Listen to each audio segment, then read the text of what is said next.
Tom, we cannot hear you. Okay.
call the Grand Forks County Special Commission meeting dated October 6, 2020 to order.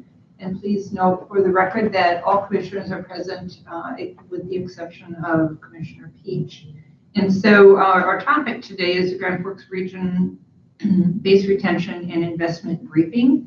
This is an annual briefing for us, and I will turn it over to Mr. Ford for introductions of the group, and we all know you anyhow, but I just want to welcome you gentlemen and thank you for your patience while we are getting set up today and with our late start. And we know that your time is valuable and is very much appreciated. So I'll turn it over to Tom. Yeah, thank you, Madam Chair, members of the Commission. Good afternoon. Thanks for being here. So we have the pleasure of hearing from the county's base retention and promotion advisors for their, like as you said, ma'am, their annual briefing to the County Commission. And who we have with us is Mr. George Schlossberg, and he's a managing partner for the firm Kutak Rock out in Washington, D.C. And then we have retired Lieutenant General Rusty Finley, and then we have retired Lieutenant General Bill Rue. And Mr. Schlossberg has been doing base retention efforts with the Grand Forks community probably for 20 years or more. So he is definitely no stranger to the Grand Forks community. And then Lieutenant General Finley is the former Air Mobility Command Deputy Commander. And then Lieutenant General Bill Rue is the former Air Combat Command Deputy Commander. So they bring, collectively, they bring a vast knowledge of, a wealth of knowledge and experience to us.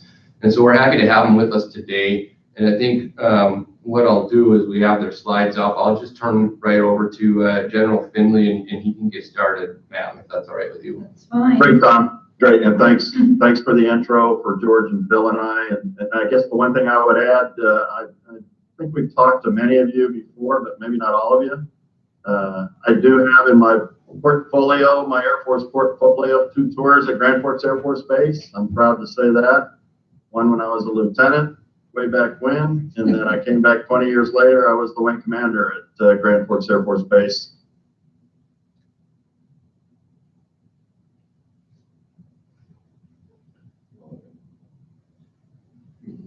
Yeah, it froze up.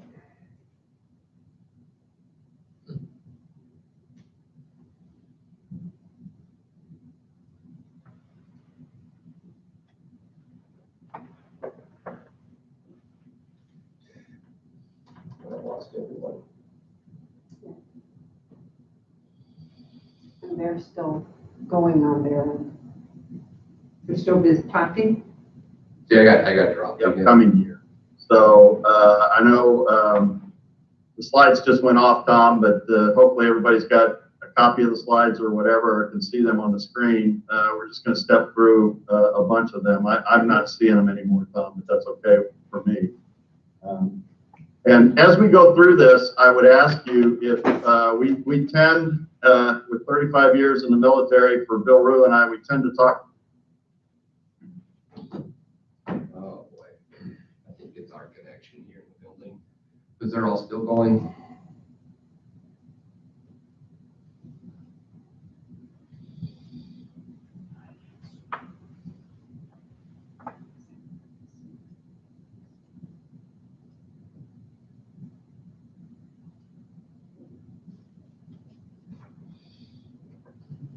Sometimes not as good as I would like it now. Yeah, dropped again. Is anybody seeing them? Yeah, we're having some connectivity issues over here in the building. Sorry guys, we keep getting dropped and then back on again. So let's try sharing that screen one more time, Rusty. Are you there?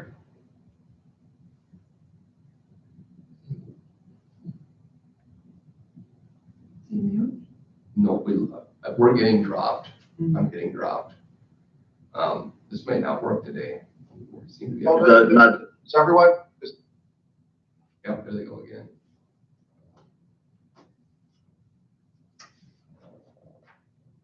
Recently, but we didn't get an email with all the slides this time. It's similar to the brief that we gave the mayor that you might have seen, Dave. Dave, I will forward them to you now. If that, while we're waiting, I can forward them. Okay, we got them back now. Well, Tom, are we're you back. up? Tom Ford. We're up for now. Okay, flip, if it will go to the next slide, go ahead. There we go. All right. So we started as a group. There were 3 of us initially in the Yonkers group, plus George has been with the base and advising the city of Grand Forks for quite some time, as Tom mentioned. But Terry Yonkers, who was a 4-star equivalent civilian in the Pentagon back in the day when Bill Rue and I were vice commanders of our respective commands, was with us, and then he retired in 2018. So it's been Bill Rue and George and I since 2018. But back when we started, we were doing what we could to grow the UAV activities out there at the base. I think we've done a relatively good job of that. The wing was, at the time, it was an air-based wing with a tenant operational wing that is now a full-up air-based wing, a full-up reconnaissance wing that has responsibility for all the Global Hawks inside the United States Air Force. KC-46 was on the plate then, and also talking about next gen UAVs. But one of the most unique things that we had to spread the word on, and I think we've done a relatively good job on it, was on the unique EUL out there, the Grant Sky Initiative. That is something that we'll talk about in a little more detail as we go here, but it is very, very unique and extremely synergistic to the mission at Grand Forks Air Force Base as well as the mission of the Air Force. Our current implementation lines, which we're going to expound on as we go here, center on continuing to raise DoD senior leader awareness. We've done a really good job, I think, of that. The Grand Forks community is real well known inside the DoD and in particular the United States Air Force these days. But as tends to happen in the military, there has been extensive change out, especially even this summer. So the awareness mission of what Grand Forks can bring and what it is bringing is a continuing effort that we need to continue. We're going to talk about the current missions and how we're supporting them, and then we're going to talk about some of the new mission areas and the other collaborative efforts that we're looking at to try to enhance the value of the base. Go to the next slide, please. As Tom mentioned, we have 70 years of experience between us, Bill and I. What we try to do every year, like I said, is get out to the major commands. It was Air Mobility Command base from 2014 to 2017, then it swapped over to Air Combat Command. Bill and I have the network established that we can get to those folks in fairly short order and make sure they're aware of what's going on at Grand Forks Air Force Base. We've been able to do that over the course of the last 6 years.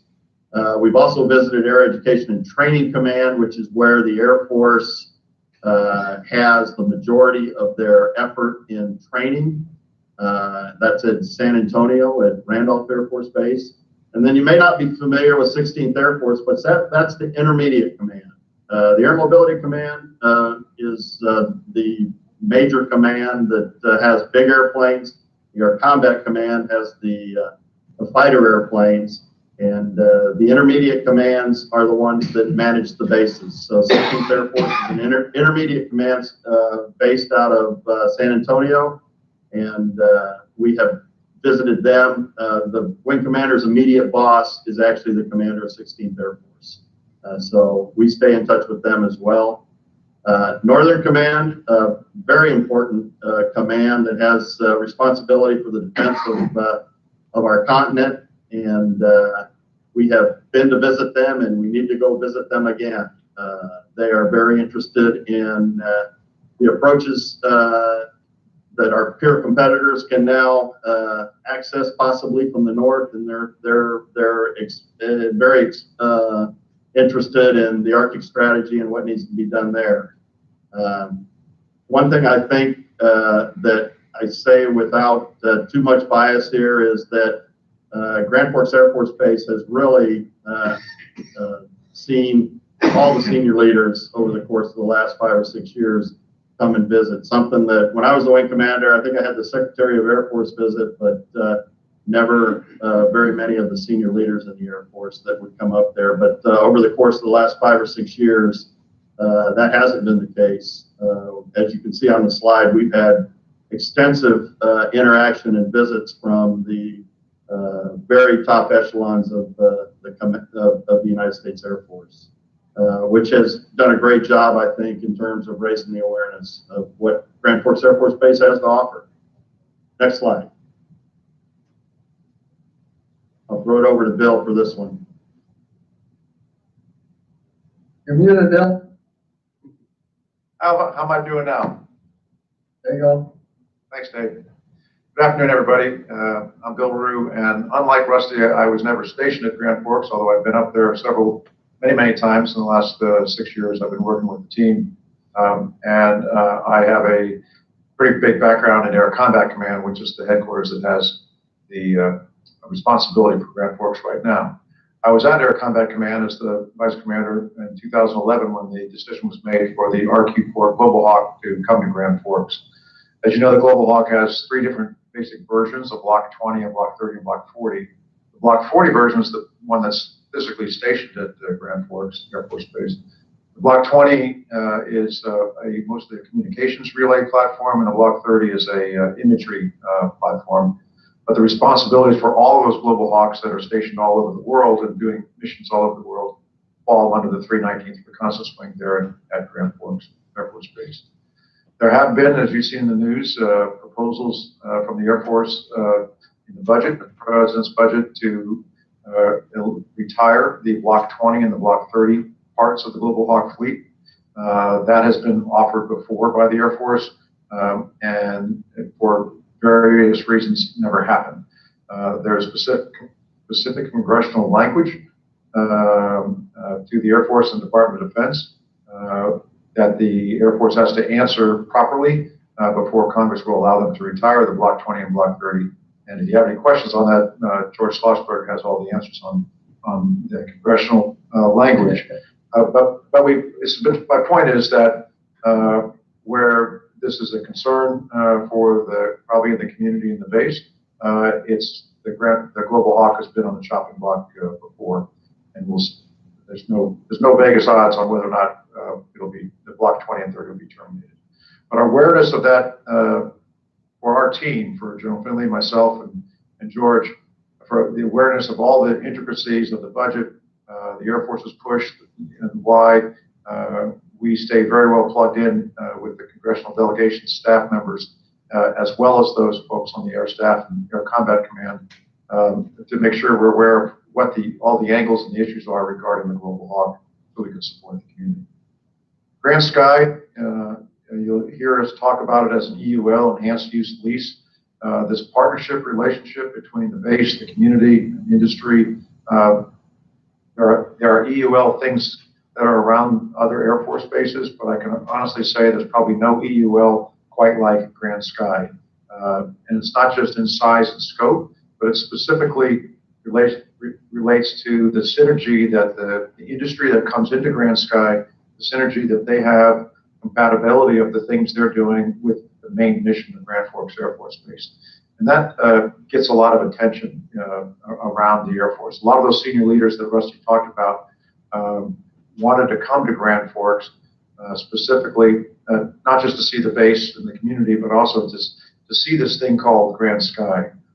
Many senior leaders, and one in particular, a former commander of Air Combat Command, General Carlisle, thought that base closures of the future may be very politically contentious. They've always politically contentious. But a different model of Air Force bases in the future, different relationships, clearly may be a path that we would go towards.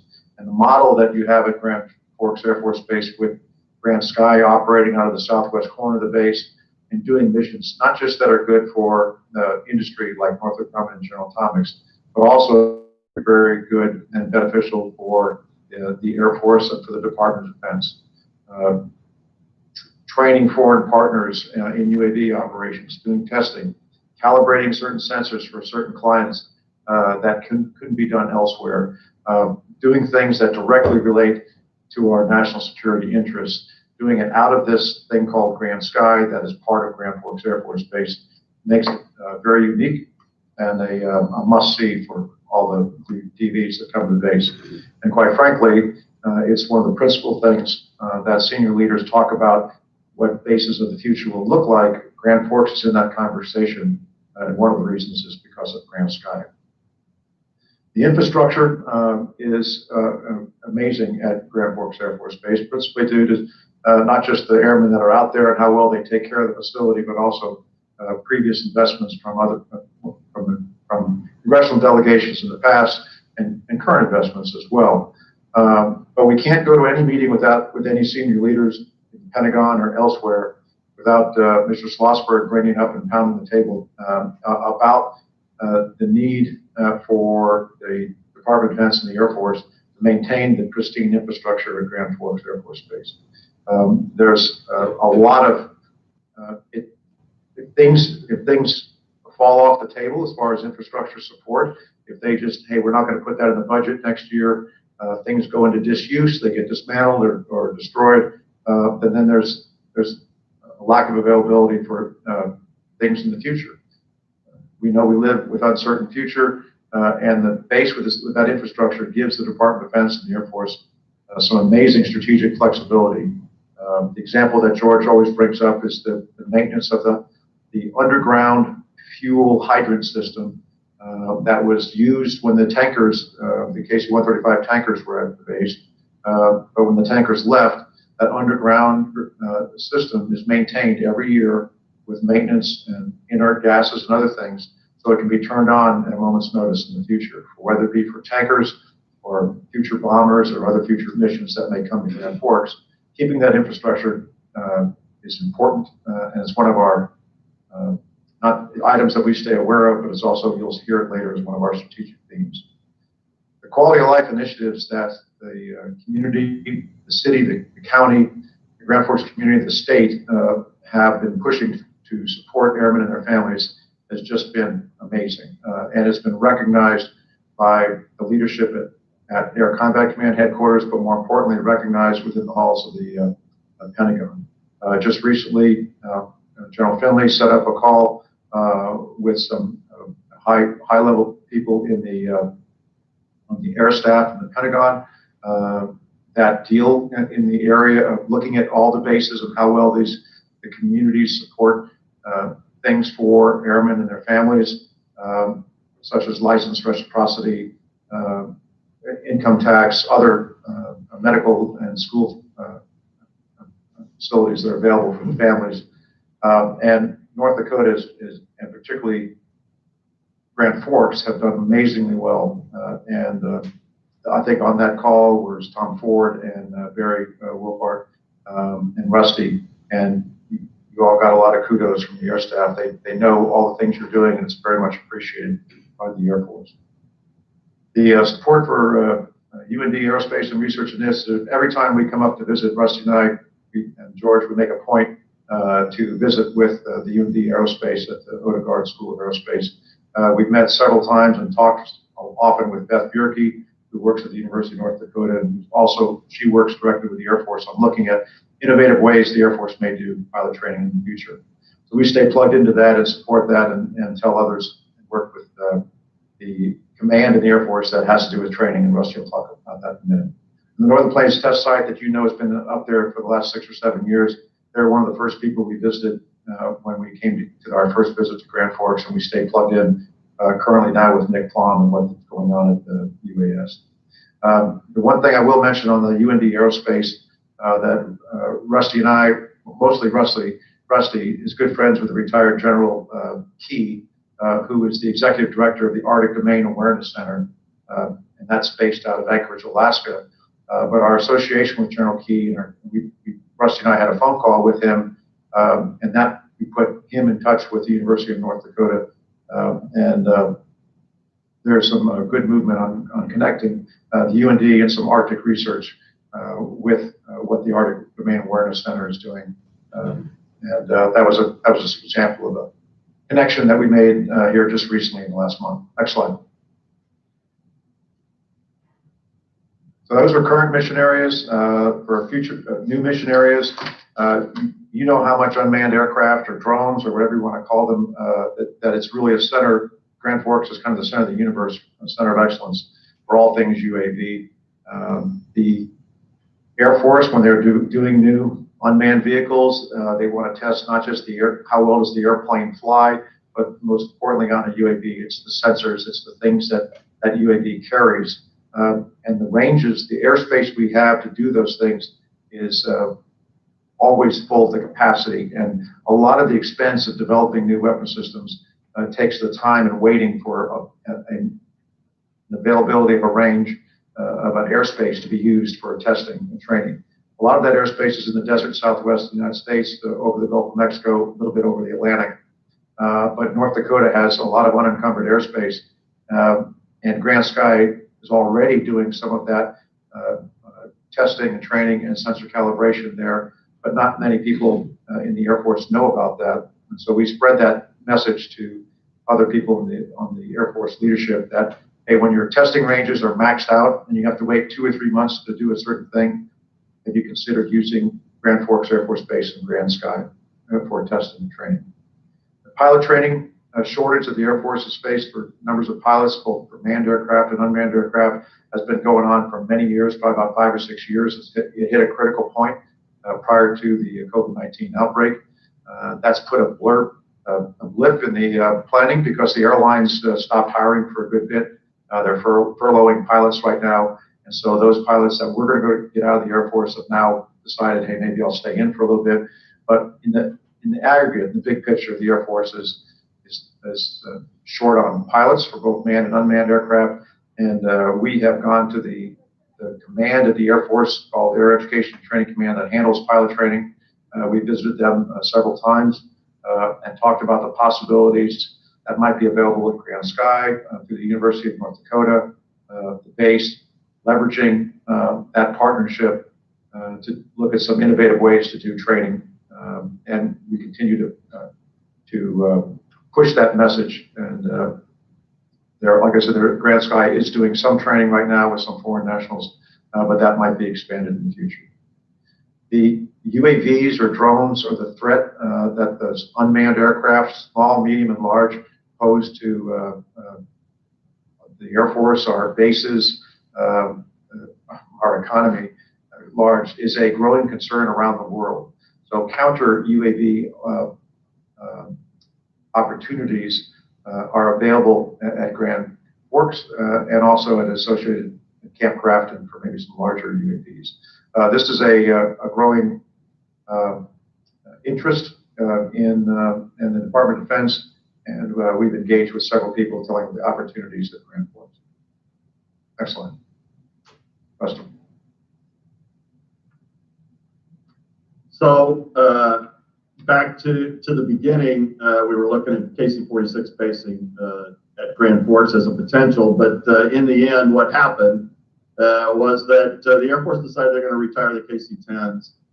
So in the world that we live in the political environment that we live in, the bases, the 2 bases on either coast that had KC-10s actually, as they retire the KC-10s, they're going to replace them with KC-46s. So the effort for Grand Forks Air Force Base to get a KC-46 mission in the future, at least in the short term, is fairly unlikely. However, having the Air Mobility Command background that I have, when I was the Vice Commander at Air Mobility Command, we were not interested at all in any kind of commercial air refueling option.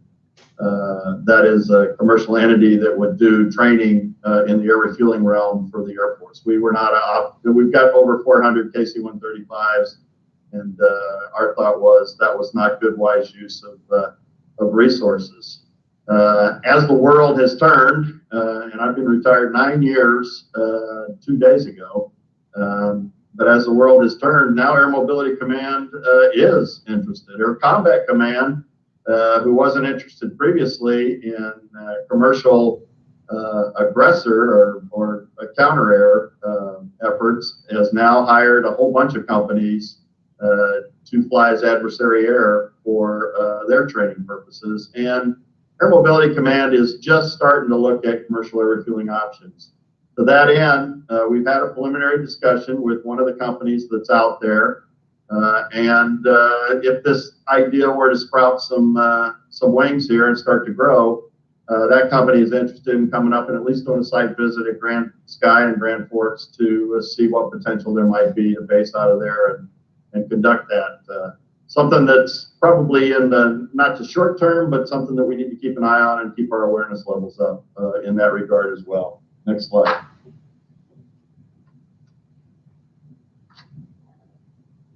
As you well know, 2018, General Mattis, who was the Secretary of Defense at the time, put out a new national defense strategy, and there's a significant change in that strategy, where we've been fighting in the Middle East and doing a lot of low, not so prevalent enemy competition there, although they're smart.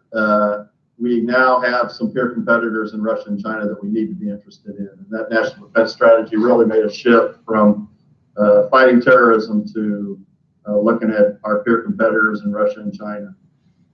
So defending the North American continent, the previous commander of NORTHCOM, General O'Shaughnessy, specifically stated in some of his writings that the homeland is no longer a sanctuary.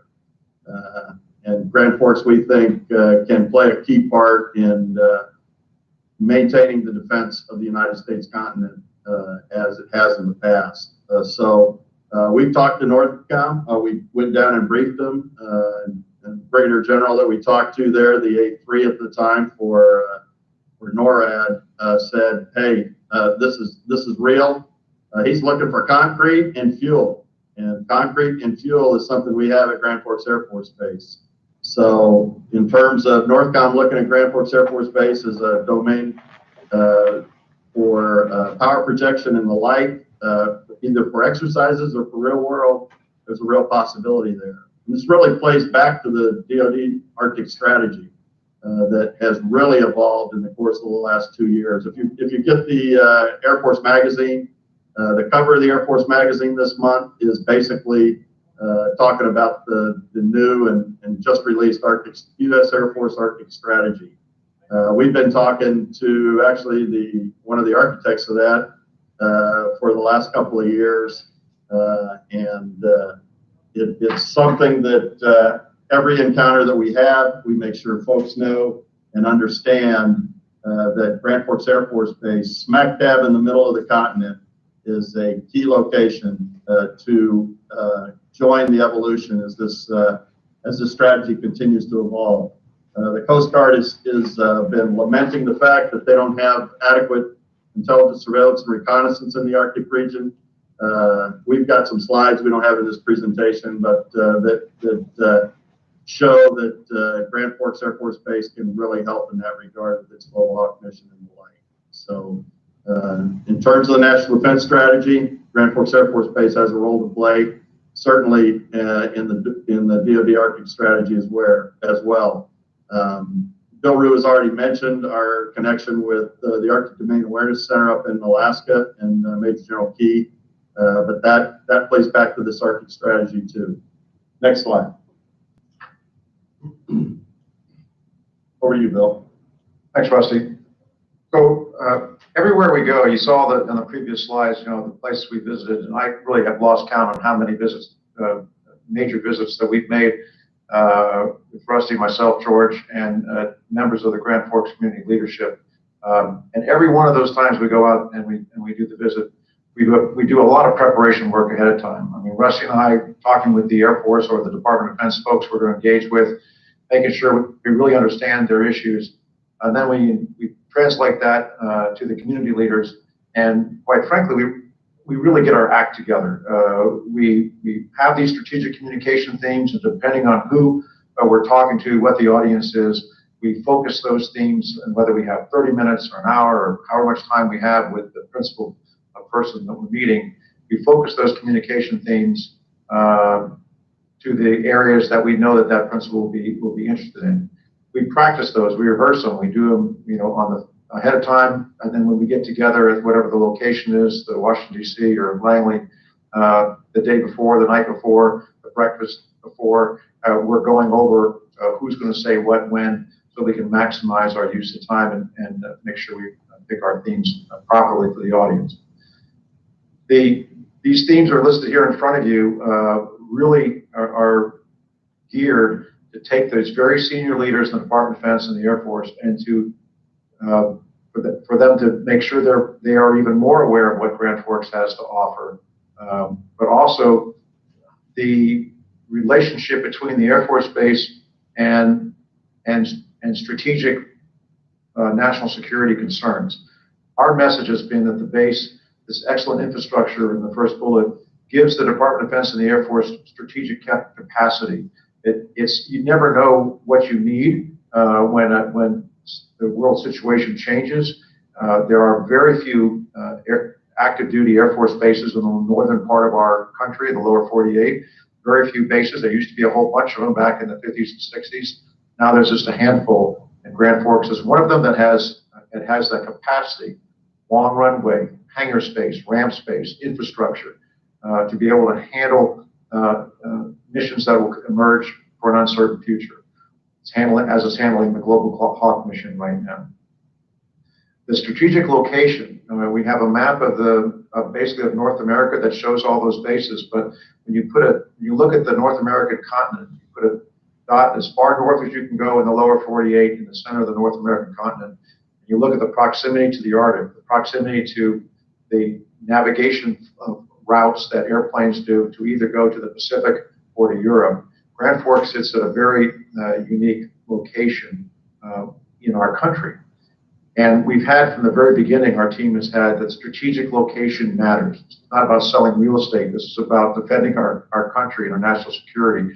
And the physical location that you have at Grand Forks, and plus the infrastructure, gives the Air Force and the Department of Defense strategic flexibility for an uncertain future. I mean, back in the summer of 1990, we had no idea that we would be going with a major portion of our force into Southwest Asia, into Iraq, into that area, and be there for 30 years. We had no idea that we'd have that much of a focus. It was an immediate shift based on world events. And so as what Rusty mentioned, the global interest in the Arctic, but specifically Russia and China, and where Grand Forks sits in North America, gives our country strategic flexibility for that uncertain future, whether it be for the Arctic, China, Russia, or whatever.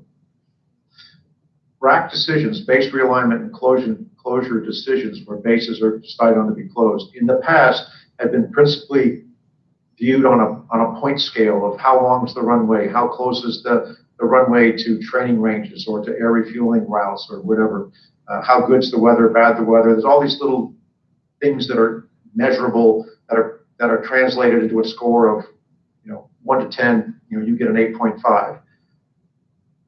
There had not really been a whole lot of attention given to strategic location and where the base physically is as it relates to national security concerns in a strategic way had not really been discussed in previous BRAC decisions. It's been a common theme for us since day one when we hit Washington, D.C. with all of our leadership of how can we rework the physical language if it comes out for BRAC and the guidance for the services and specifically the Air Force to look at physical geographic location when they're making or considering base closure decisions in the future. Talked about the unencumbered airspace up in North Dakota, which is a rarity for our country, but that also provides opportunity for testing and training. You are the UAV center of excellence for our nation, quite frankly. What's going on at the base at Grand Sky, UND in the Northern Plains, very unique synergy in the UAV world. I've already hit on what you all have done and are doing and will do for the airmen and their families. And even though being assigned to Grand Forks, many say, "Oh gosh, it's I don't like the cold," or it's almost a remote-like tour. There are so many airmen and their families that don't want to leave when their time is up because of the community that you guys allow them to live in and become part of for the time that they're up there. And that support is even becoming greater. And finally, we have a slide here at the end that calls you the Warriors of the North. That's been the phrase for the base since the first mission showed up there in 1957.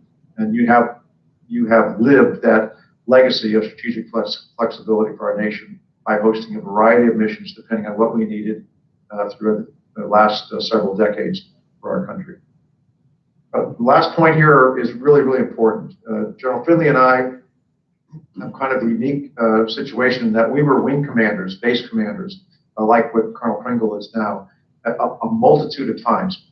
Usually you get one shot at being a wing commander, but due to various circumstances, Rusty and I have been wing commander a combined total of 7 times, both in the continental United States, overseas, and in the deployed situations. So running a base, running a wing, relating to a community, Rusty and I have probably more experience than any 2 guys, quite frankly, out there as far as retired general officers. And so we understand that relationship well. I think we really understand the relationship between the community of Grand Forks and the base very well. But having sat on both sides of the fence, both in the community, but also previously when we were in uniform, it is absolutely 100% imperative that when Grand Forks speaks, whether that's our team going with the community leaders, but when we speak on these issues that relate to the Air Force or Department of Defense, that you speak with one coherent, clear, coherent voice, the city, the county, the state, and I'd add the Air Force Base as well, that when we go on the road, we really, really want to be able to speak with one coherent voice. Slide.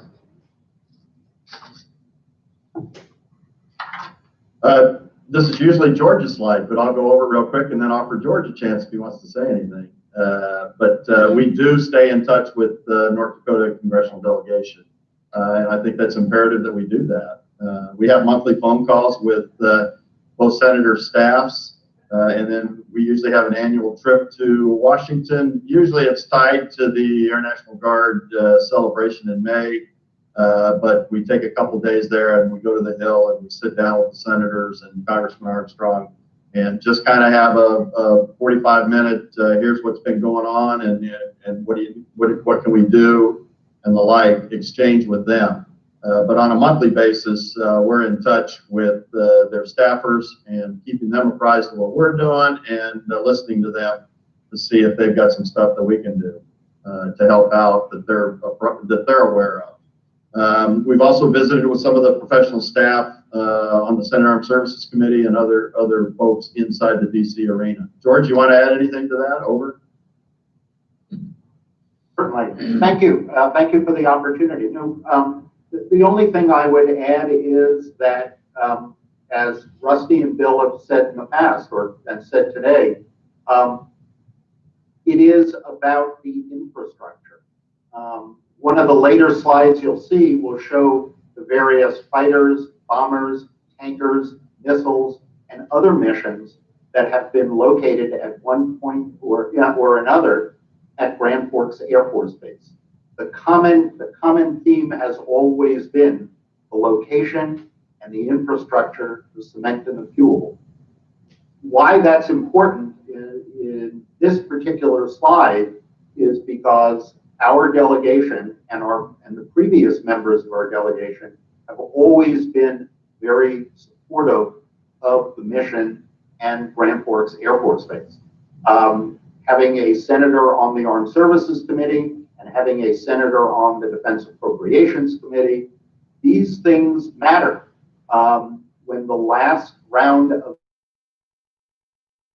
tankers were relocated, there was no dedicated mission at Grand Forks Air Force Base.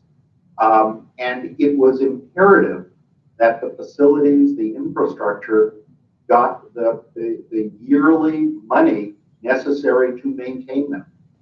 You all know better than anyone what would happen to facilities, infrastructure, buildings, runways if they were not maintained during your winter months. It wouldn't be too long before they were gone. And it's retaining them and getting the tender loving care out of the Congress that's allowed those facilities to remain. So it is very important to maintain the engagement with the congressional delegation. Thanks, George. Thanks, George. And I can foot stomp that from my time as a wing commander. At that particular time, we had another strong congressional delegation of Senator Conrad and Senator Dorgan, and we were able to bring some very fine facilities on the Grand Forks Air Force Base that it's fun now, 20 years later, to go back and see, like the fitness center and the dining hall and the like. So again, pretty important for us to stay engaged with Dakota, and we're doing that. Next slide. Engagement, and notice the parentheses there. This is COVID dependent, like everything in our world is today. But we are trying to get up there later this month and Tom Ford's putting a 2-day agenda together for us. I hope we get to see a couple of you maybe if the trip does indeed happen. And so far it's a go. Bill and I are not afraid to get on an airplane, so we're gonna do that as long as everything shakes out okay. But as I think I mentioned earlier, there's been quite a bit of change out this summer in the leadership throughout the Air Force. And our parent command, Air Combat Command, has had significant change out. The commander, General Holmes, was a commander that we've engaged with several times. It's changed over to General Kelly now. The A2 is the intelligence folks, the A3 is the operations folks, the A4 is the logistics folks, the A5 is the strategy and budget folks, and the A6 are the comm folks. When we get to Langley, and hopefully we're targeting February of 21 to do that, we need to sit down and chat with all those folks, and we'll set that agenda up as we've done in the past. General Rue has still got quite the network there, and we've had no problem in the past getting to talk to all those leaders. Likewise, with the evolving and emergence of the Arctic strategy, we need to get the NORTHCOM again. General O'Shaughnessy is retired, and General Van Herk, who's a friend of General Rue's, has moved into the seat there. And we would like to target April to get there in Colorado Springs and sit down and talk to General Van Herk. He's an old bomber guy, so maybe he's been a bomber and a fighter guy. Maybe he's been to Grand Forks, I don't know. But what we found in the past is most of the folks that were in the, at least in the fighter community, may have stopped at Grand Forks for gas, but they've never even put eyes on it. So it's important for us to sit down with General Van Herk and talk to him about where he's going with the Arctic strategy, and tell him how Grand Forks Air Force Base can play a role in that.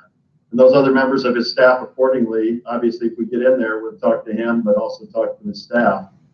And then the Pentagon, absolutely imperative that we get a visit yearly to the Pentagon to engage with the community leaders that go with us and sit down and talk to all the leadership. The Chief of Staff and the Vice Chief of Staff of the Air Force, the two top people in the Air Force, have both changed out. Bill Rue is very good friends with General Brown, the Chief of Staff, and I'm good friends with Dave Alvin, who's just taking over as the Vice Chief of Staff. So we'll attempt, despite their busy schedules, to at least get the community leadership in to say hello to them, hopefully, if the schedules can mesh. And then again, we've got just a bevy of folks in D.C. outside, some of them even outside the Pentagon. Believe it or not, the Navy staff is somebody who we really need to engage with. They've got Global Hawk presence in the Navy. We have talked to them about 4 years ago. George and Bill and I did have a meeting with 2 Navy admirals, and we need to refresh that and see where they're going with the Arctic strategy and with their Triton and the Global Hawk efforts.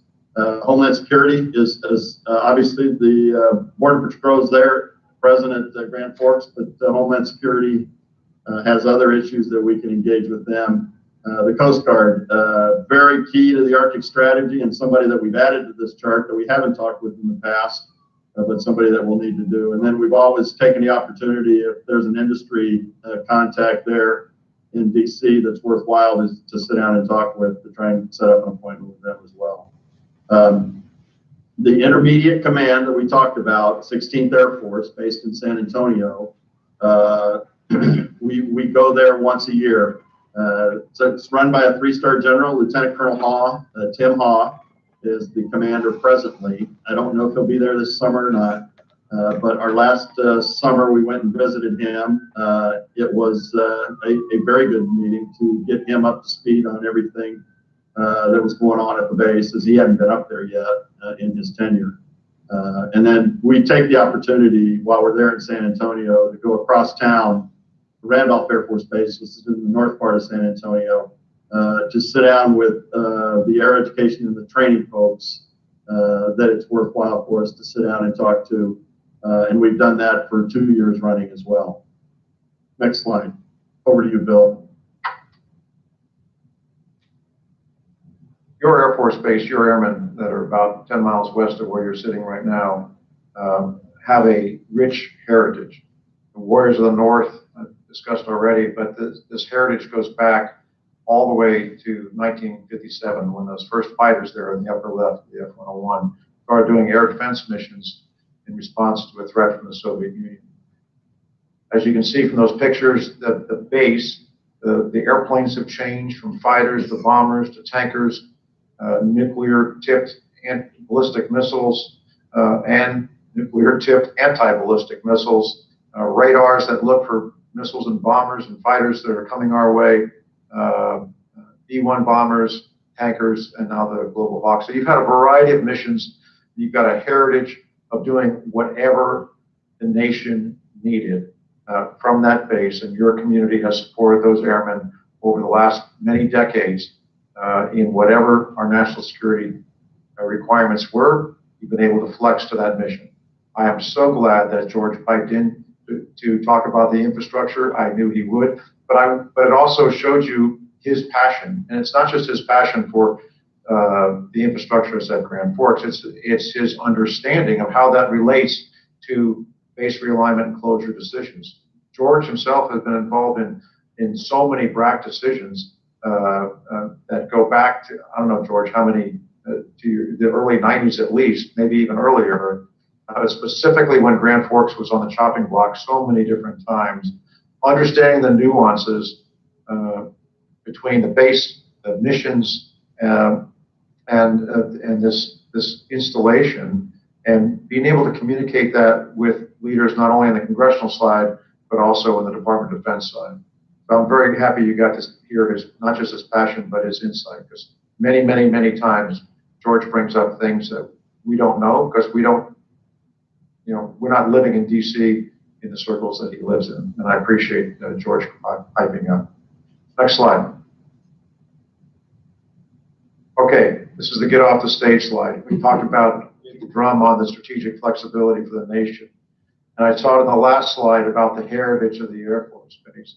But the other thing that you all carry, and your community leaders, when they go with us on these trips, they all carry this reputation of Grand Forks. And I'll tell you, even though I've never lived there in the community, I interact with the leaders at Air Combat Command at Langley. I interact with the leaders in the Pentagon often.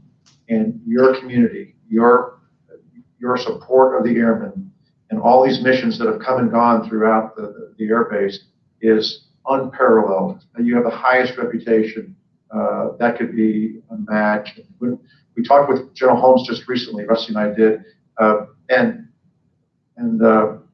actually, I'm sorry, it wasn't just Rusty and I, it was when Rusty and I were with the community leaders on our last visit to Langley.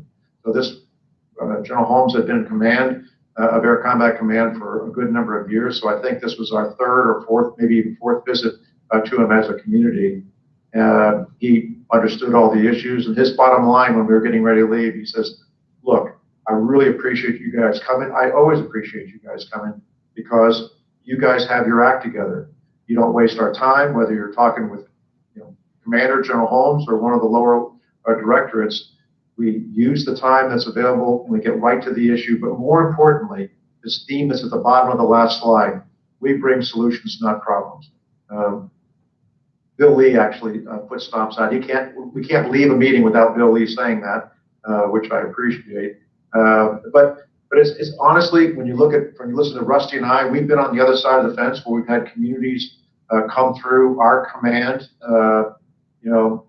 community after community. We'd sit in those conference rooms and we'd listen to whining or complaining or why can't you do this or why can't you you that what separates Grand Forks from every other community is when you go into these meetings, you are aware of what the Air Force's challenges are, and you come with innovative solutions in a cooperation between the community and the base, and that is refreshing from the Air Force leadership's position. And Rusty and I can absolutely guarantee you how refreshing that is. And so that is your reputation. And I think that's what Rusty and I and George have given you over the last 5 or 6 years, and we hope to continue for the next several. Rusty, final comments? I can't top that, Bill. That's exactly the truth. The only thing I would say is the other thing that they appreciate is we come in, as it said on the bottom of that one slide, with one voice, one team, and they're not getting spears coming in from left field representing the community. They know when we walk through the door that it's going to be the one voice that they're going to have to question and listen to. Over to you guys for questions. I hope you have some. This is Dave. I have one thing I'd ask you guys to clarify. On one of the first slides, there was a mention of Grand Forks designation of the DoD 5G base. Can you explain what that means to Grand Forks and how unique it is? We don't know yet, Dave. That's a new development that Zoom, your wing commander out there, just kind of sprung on us about, I don't know, Tom, 2 or 3 months ago. So actually, I think that's one thing when we come up later this month, when we sit down with Colonel Pringle, we need to get a little more definition from him on that. I don't know if you've heard anything otherwise, Bill, but I think that's where we stand on that. But it can't be a bad thing, I don't think. So that's goodness. One part of the infrastructure that we certainly know needs some focus. Like we said, overall the infrastructure is pristine, but one part of the infrastructure that needs some focus and some updates possibly sooner versus later is a communications infrastructure. So I think being designated the DoD 5G base, I'm not quite sure what all that means, but we're going to find out, and I don't think it's bad. Over. Bill? I just want to add, I mean, when we visited Langley, we didn't on this last visit, because quite frankly, we didn't know about this 5G potential designation. On our last visit, it was well before that announcement. We have visited with the A6, which is the Communications Directorate under Air Combat Command that deals with this. But what we have engaged in, specifically with Air Force leadership, the previous Chief of Staff, General Goldfein, the current Chief of Staff, General Brown, if you have a base or a weapon system, like a Global Hawk or anything else, everything that's being used in the future, just like what we're doing right now, is going to rely on secure, redundant communications, networks, links for command and control. Heck, the Global Hawks that fly all over the world, commanded and controlled from a squadron there at Grand Forks, through satellites and other links, is an example of that. So everything we do in the Air Force is only going to involve more types of communication, secure, high-speed, high data rate communication. Obviously, 5G offers so much more than its predecessor in that regard. So to be one of those few bases that gets highlighted for it is huge. I think it's going to be hugely important. And it may, just like what George was pounding on, with fuel hydrants and runway and taxiways, that highway of the future, the network, is going to be just as important from an infrastructure perspective. And the fact that Grand Forks has been named for that I think is very telling. We'll get more, like Rusty said, sometimes we get into areas where we get into the network where you get into classified realms pretty quickly. I love our clearances. You can't have those kind of conversations with over or a telephone. So we'll chat, we'll get up there, and the Air Force leadership can easily short answer, long answer, short question. I think it's a very good mark for the base.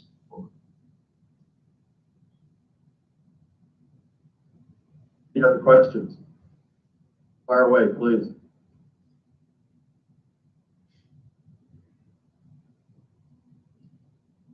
Madam Chair, if I may just say, the community does have a long-standing reputation. And it's done very well for itself, especially probably in the last 7 to 8 years.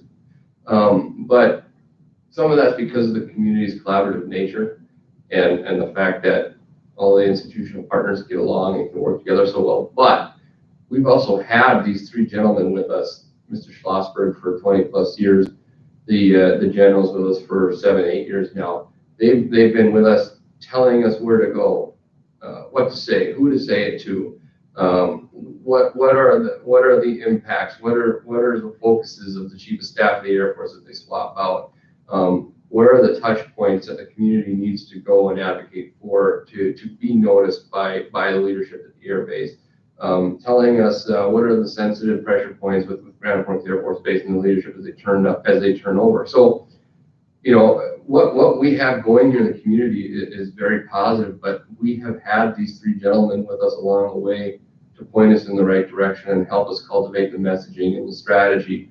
And some of the things that they haven't mentioned because they're too modest is since 2014, we've been realigned from AMC to ACC.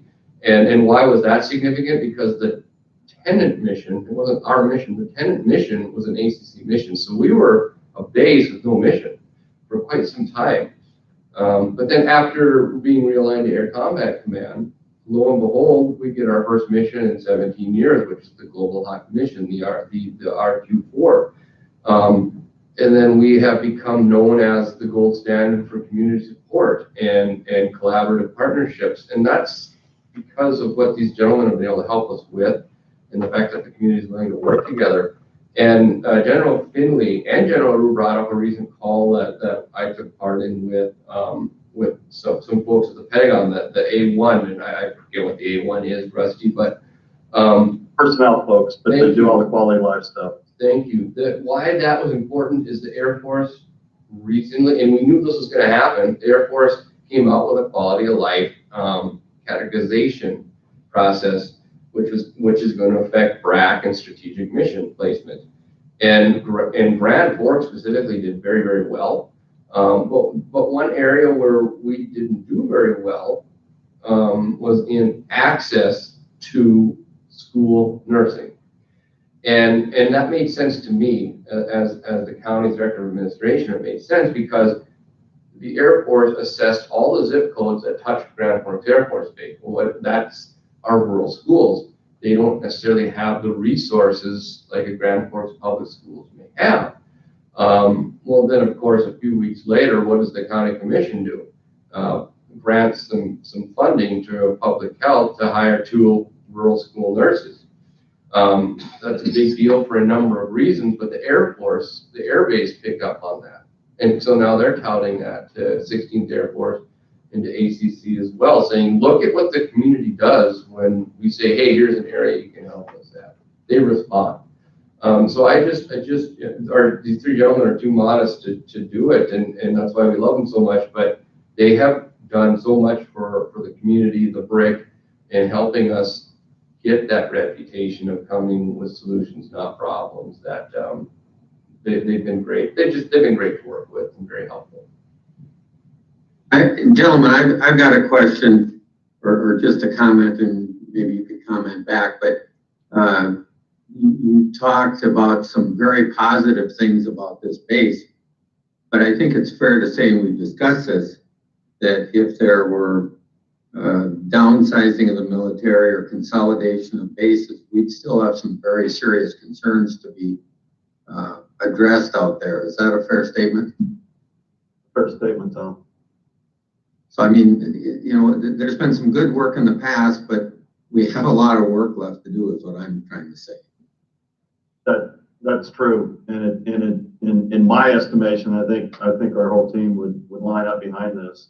The strategic capacity and strategic location, those 2 themes, we need to continue to build on those, because that's where any inroads are going to be able to thwart any potential consolidation or downsizing or the like, if that were indeed to happen.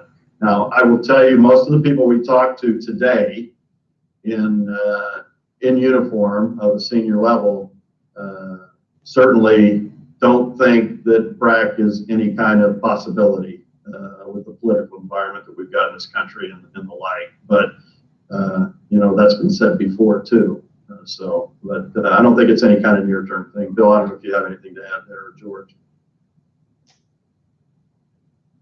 You're on mute, Bill.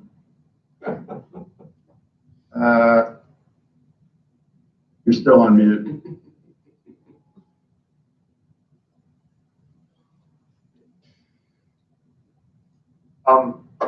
While you're sorting things out, Tom, I'm actually a lot older than they give me credit for. I walked into the Pentagon in 1977, and as you know, the reason that the community asked me to come on board is I helped stand up the BRAC process.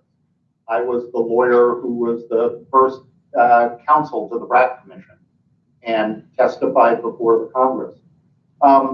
I agree with what Rusty said. The BRAC process that we knew will unlikely repeat itself in the modern day because of the political situation. Having said that, there is a need, there is a crying need to reduce defense infrastructure, and it's being accomplished in other ways. The years of the big MILCON budgets, when there was $15 billion a year in then dollars for military construction, is long gone. There's not much money for facilities, and the way that this is occurring, the reduction is occurring, it's through the privatization process. I mean, I don't have to tell the county commissioners, you guys are the recipients of one of the premier EULs. I mean, you signed up to introduce infrastructure onto Grand Forks Air Force Base that the Air Force couldn't afford to build and wouldn't build. And with the IGSA legislation, intergovernmental support agreements that you're doing, the enhanced use leases that you're doing, and the other tools that Tom Ford and others, in the city and the county are working through, that's the modern base closure process. You have to be prepared, and this community is prepared, to support the infrastructure through all sorts of privatization initiatives. And that's how you have dealt with it, and I submit that's how you have to deal with it if you want to maintain the base. I had to go in and test my microphone. Sorry, if you heard a weird ringing on it, that was just me trying to get my microphone back. I assume y'all can hear me now? Yes, you're good. Okay. Well, sorry for the mess up. I want to follow up what George said on just a little bit of a twist. A few years ago, the Air Force senior leaders, their chief operating officer, a bunch of high-level generals were getting interested in the Arctic. This was before the Arctic strategy was written. And they went on an Arctic tour. They went to Alaska. They went up to northern Canada. They went across to Greenland. And they came back with saying, man, it is really cold up there. But the biggest thing they came back with was, if we need to build any installations, new installations up in the Great North, it's going to be cost prohibitive. The facilities that we have there right now have about an 80% support to 20% actual operations to actually run whatever the operation is, radar, communications, whatever it is. And so they came away saying, if we have to do more in the Arctic, it's going to be ridiculously expensive. Or, and this is the point that we have driven home, is to leverage the current infrastructure that we have along the northern part of our United States. When I entered the Air Force in the mid-1970s, the Air Force was almost 3 times as big as it is now. I grew up on a whole bunch of northern tier bases because my father was in Strategic Air Command, not Grand Forks, but I grew up in other bases. My wife's dad was in Strategic Air Command. We had a lot of experience shoveling snow as a kid. But those bases don't exist anymore. They've all been closed and just they're not available options for Department of Defense use. And so with the smaller Air Force and the uncertainty of the future, we pound this strategic message so that it will resonate in leaders' minds in a different way than previous BRAC decisions. that were where you had so many different bases. So let's just close a few, close 10%. Our message is we really want to look at how that base might contribute to our strategic needs. And that's been a very consistent point. It has resonated in the current Arctic strategy. It's resonating, in other discussions. And I think that's part of the reputation of Grand Forks is this strategic location, strategic capacity, which gives strategic flexibility for an uncertain future. Gentlemen, this is Cynthia Peach. And I apologize for no camera, but I have a camera issue such as Bill just had a speaker issue. One of the things that I think we really appreciate is when you give us instruction or you give us some ideas on how we can be resourceful to service individuals and their families. I think the school nursing was an exact thing that we needed throughout our communities to be able to be better, to serve our families with young children that had health issues better. When you talk about privatizing infrastructure, I want you to keep us informed about the technology issues. If there are needs, I mean, moving from G4 to G5 is huge. It's very expensive. Like several towers, I believe, are at $1,700 per tower, which they need quite a few of them to be able to offer G5. And keep us informed about what we can do at the county level or at the vendor level. We've got very large electrical companies, Nodex, Really Electric, many electric companies that are striving to offer the best services possible to the individuals that live within their service area.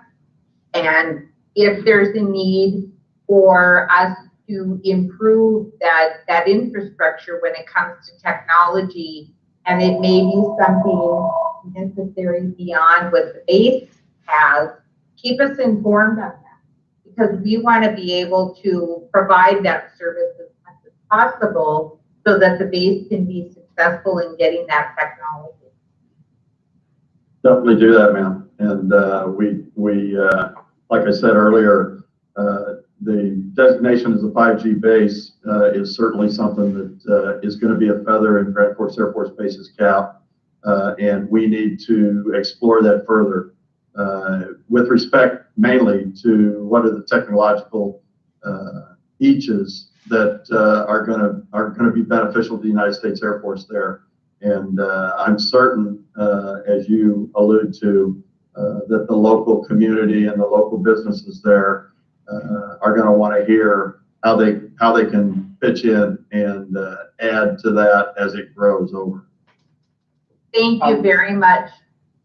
Yeah, one thing that I would add with regard to that question specifically, privatization has been used in other installations to help introduce 5G. You have activities on the base that are privatized. The EUL is something the county is most familiar with, but the privatized housing is also something where a private sector entity has a footprint on the military base, on military property. Several of the housing privatization contractors at other bases have teamed up with their local utilities, Verizon, AT&T, et cetera, to use the housing site itself, the common areas or some of the rooftops, for siting those small cell towers that are so integral to introducing 5G. And when the private sector does that on the base, then that ties in with what the Air Force, Army, Navy can do on the base. They get broader coverage, greater 5G coverage at reduced cost to the US because it's being done by the privatized contractors. So that actually is a cooperative effort that's being done now at several bases. Over. And that is something that we certainly will want to have discussions with those that are providing those privatized services, such as housing, so that we can help the base to be successful in getting those technology needs that they have.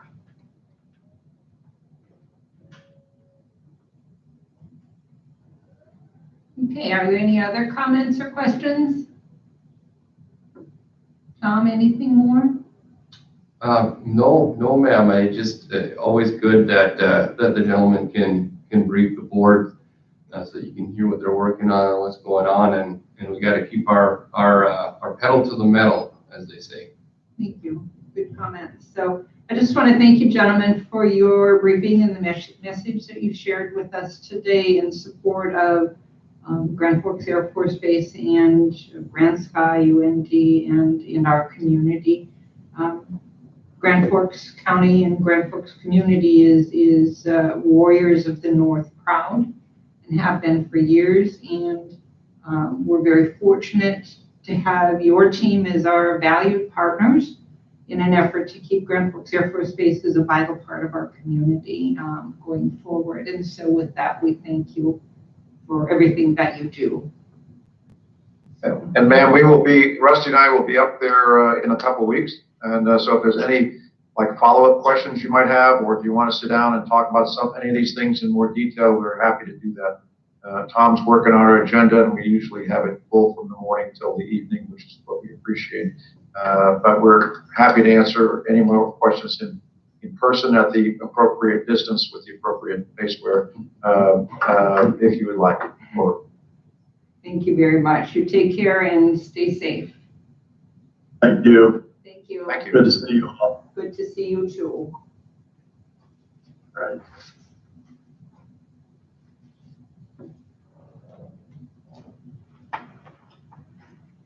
Okay, so we got 12 minutes.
20 Grand Forks County Commission meeting to order.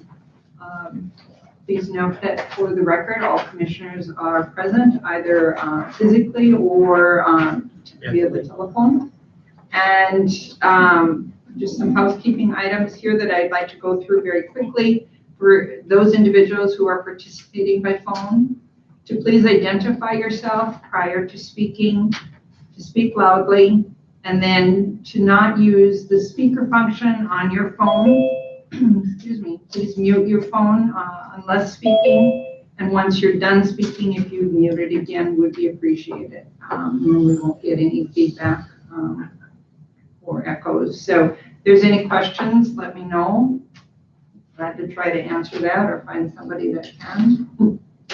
Okay, the first order, excuse me, of business is the approval of the minutes. And so we have the minutes from September 15th, 2020. That's regular commission meeting.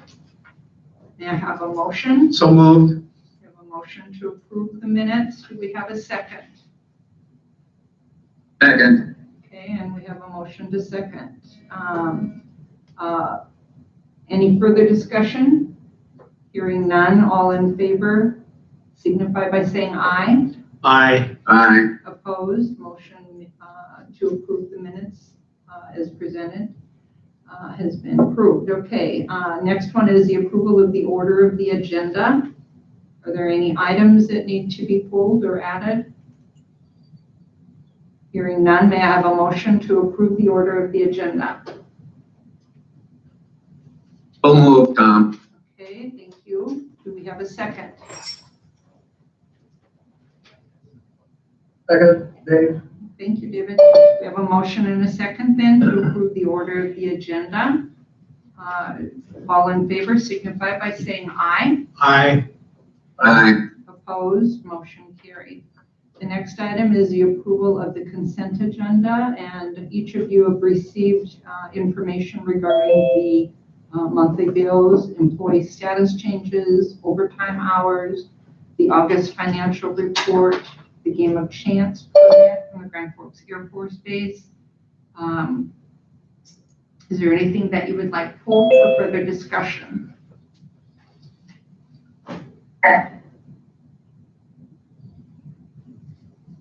Okay, hearing none, may I have a motion to approve the consent agenda?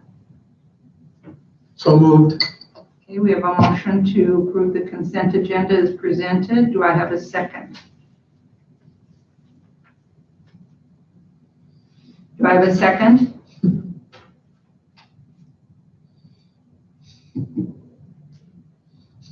They can't speak, or can they?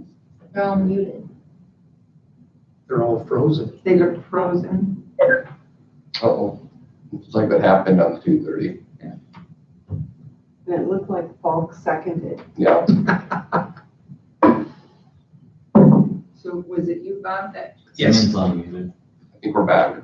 Okay, so we had problems with sound, and so going back to the approval of the consent agenda, we had a motion from Commissioner Rost to approve the consent agenda, and I believe Commissioner Falk seconded that. Is that correct? Yeah, that's fine. Okay. So any further discussion or questions? Hearing none. All in favor signify by saying aye. Aye. Aye. Opposed, motion carried. Okay, item number 5 is Jim Stewart from Arnson, Stewart, and Wagner. Good evening. Thank you, Madam Chair. My name is Jim Stewart. I'm an attorney with Arnson, Stewart, and Wagner in Fargo. We're representing Spectra Health in connection with their request for Mitabond financing. This would be for the acquisition of a 6-story clinic and office facility that's located at 212 South 4th Street in Grand Forks. The proposed amount of the financing is $2,750,000. Under the state's Municipal Industrial Development Act, the county doesn't have any liability for any payments. They just act as a conduit issuer. And we would request that a public hearing be scheduled for your November 3rd meeting. Tiffany Schmidt, who's the CFO for Spectra Health, is also available. If you have any questions regarding the project, if you have any questions regarding the bonds, I'd be happy to answer them. Welcome, Tiffany. Commissioners, do you have any questions? Tiffany, where is 212 South 4th Street? It's the old Deaconess Hospital building downtown Grad, right next door to the mission. Okay, thank you very much. Already got Spectra on the side of the building, right? Yeah, absolutely. Any other questions, commissioners? Okay, and so do we need a motion, Ms. Nelson?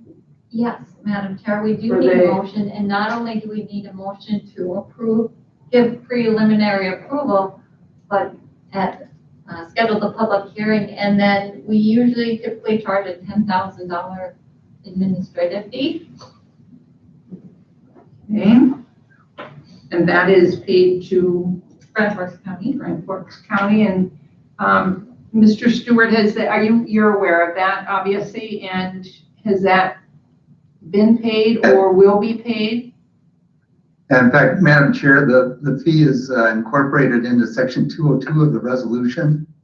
So there is a provision for that fee, and that's typically paid at closing. Okay. And that's okay? All right. Okay, and so commissioners, so we need a preliminary approval And set the- and to set the public hearing, meeting for November 3rd, 2020. Do I have? Debbie, can that be, Madam Chair, can that be done in one motion? Yes. Yes. Okay, I would move forward on that motion. Okay, we have a motion. Do I have a second? And we have a second. Any further discussion or questions? Hearing none, all in favor signify by saying aye. Aye. They're all frozen again.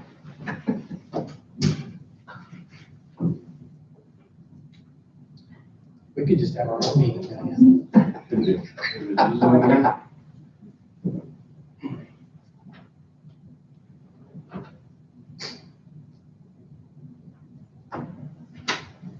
Mr. Ford? Debbie? We're here. Oh, we couldn't hear Diane. We think that everybody froze up again, Mhm. so we're working on it. Oh, I think we're back. I think we're good now. Okay, can everyone hear me again? yes. Yes, Okay, thank you. So, sorry again for the inconvenience, but everyone froze up, or our system froze up. So we had a motion and a second for the preliminary approval and public meeting that would be set for November 3rd, 2020. And so we had the motion and a second. Was there any further discussion? And I believe there was none. So all in favor signify by saying aye. Aye. They're frozen again. Oh, that's crazy. So I think it's weird, 'cause I can see Commissioner Engen kind of Yeah. stirring in his chair. There he is, he's good. Can everyone hear me? Now, yep, yeah. Can the others hear me? yes, I can hear you now. All right, so we'll go back to this one again. I'm not sure what you heard, but we keep freezing up of the system. So, but we had a motion and a second for the preliminary approval and for the setting the public meeting for November 3rd, 2020. We had a motion and a second. I asked for discussion, heard none. So my question is, all in favor signify by saying aye. Aye. Aye. Aye. Opposed? Motion carried. Okay, Mr. Stewart, We will have that on the agenda for November 3rd. If you have questions, please reach out to Ms. Nelson. All right, thank you. Thank you. Thank you. Okay, and then next we have public health. Ms. Swanson, are you with us? Good afternoon, Commissioners and Chair Knob. This is Debbie Swanson from the Grand Forks Public Health Department. Today I have with me Michael Dulitz, who has developed a health officer dashboard, and I believe Michael is going to try to share his screen, if that is possible, into the Zoom room to show you what our health officer has developed as far as keeping everyone abreast of COVID. Do I have that correct, Michael, that you're able to share your screen? There we go. Michael currently serves as our opioid response coordinator, but he's doing double duty these days as our data analytics leader for COVID-19 response for all of Grand Forks County. And he's had a really heavy lift in this. I greatly appreciate all of his expertise that he's been able to provide us. So if it's all okay with the commission, I'd like to proceed with Michael's brief update. Absolutely. Please go ahead. Chairperson Knopf and members of the commission, again, I'm Michael Dulitz. I'm the Opioid Response Project Coordinator at Public Health, and then I'm pinch hitting doing data and analytics work for our Public Health Department. In addition to myself, I also have Nerys Nicolette listening on the meeting as well. Nerys has been recently hired on to assist the department with our data and analytics work. It has allowed us, bringing Nerys on has allowed us to spend more time breaking out information related to age groups, as well as hospitalization data. So we've been very lucky, and I think we are actually a leader in the state in the amount of data analytics we've been able to do with our COVID data.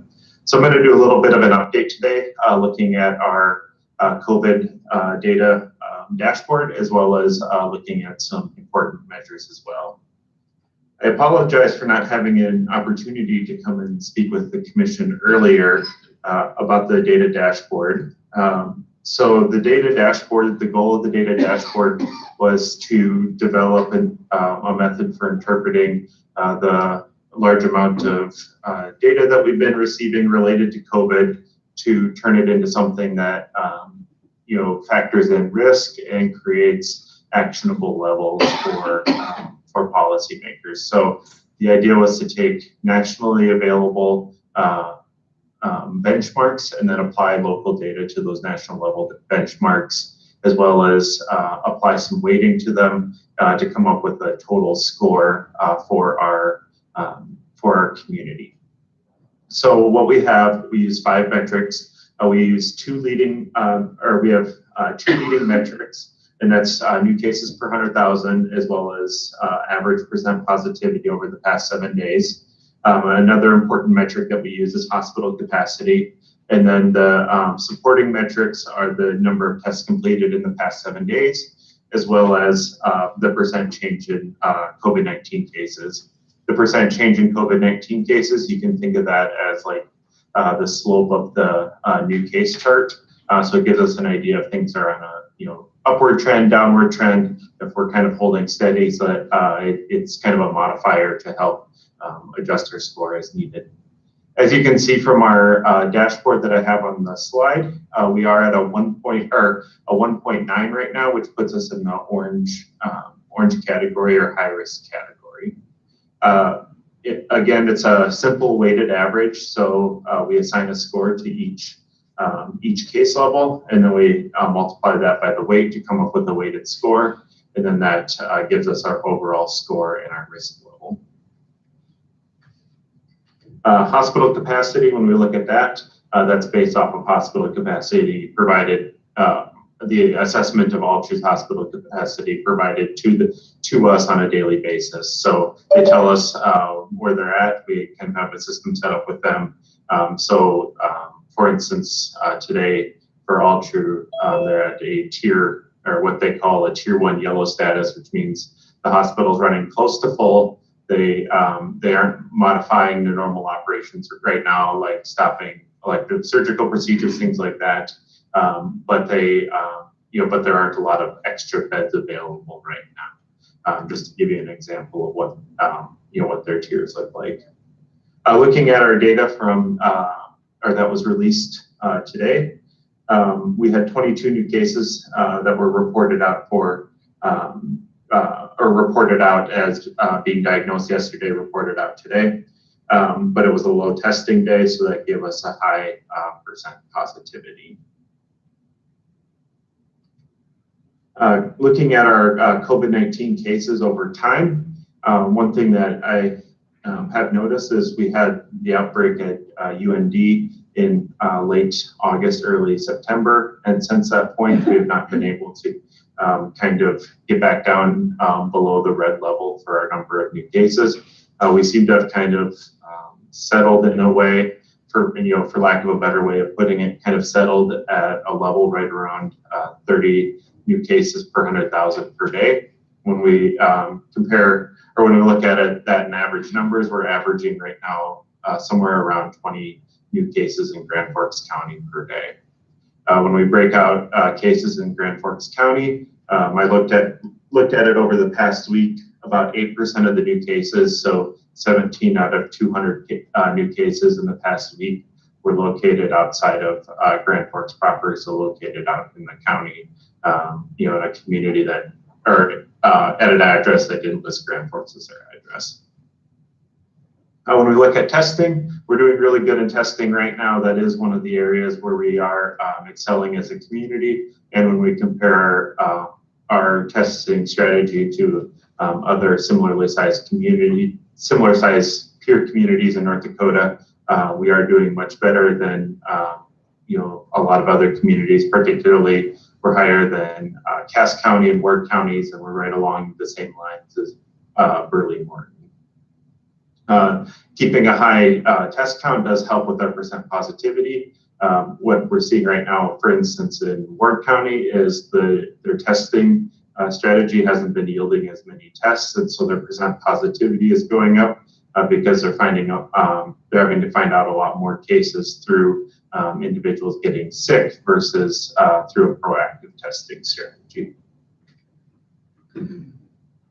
Looking at our health office, or looking at our percent positivity, again, we have been stuck in kind of this 4 to 5% range in our percent positivity over about the past month or so.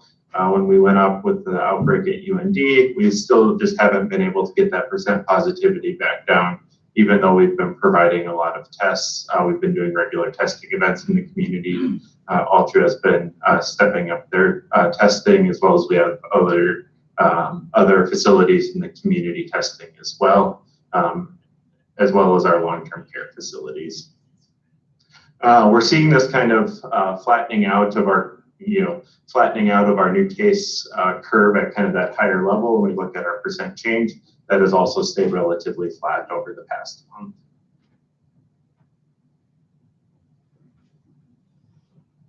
Our health officer risk score, when we look at that risk score, the day that I put it out, we switched from a yellow to an orange, and it stayed at an orange pretty much, stayed at an orange since that time.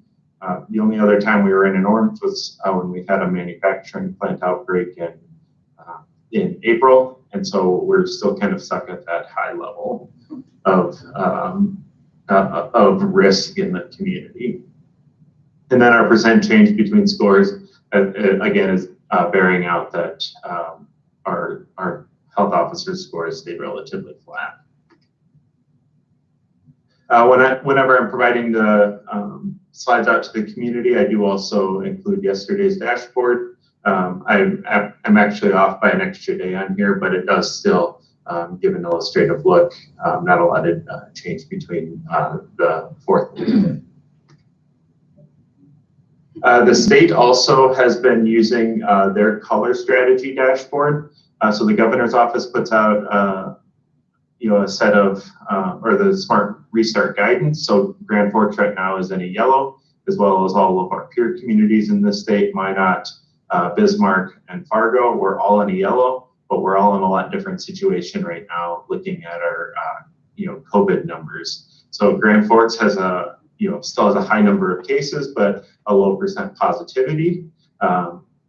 Minot has a low number of cases, but a high percent positivity. Bismarck has a high number of cases and a high percent positivity. And Fargo has is kind of right in the middle. They have an increasing percent positivity, lower number of tests,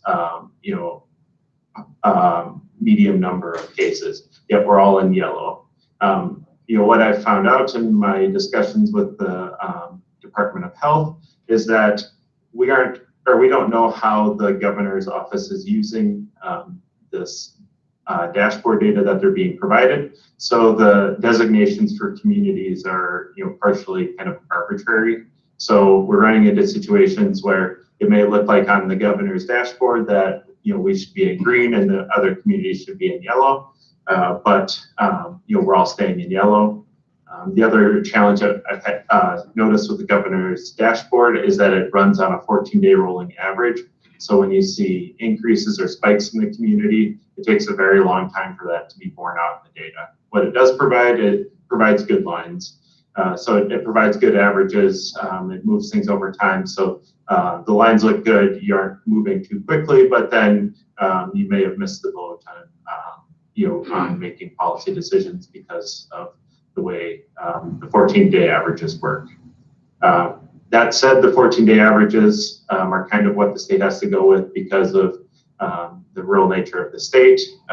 If you look at a 14-day average in Pembina County, if you have a household that has 4 cases, that might throw your average off for the community for a while, and so that's why they use that 14-day average.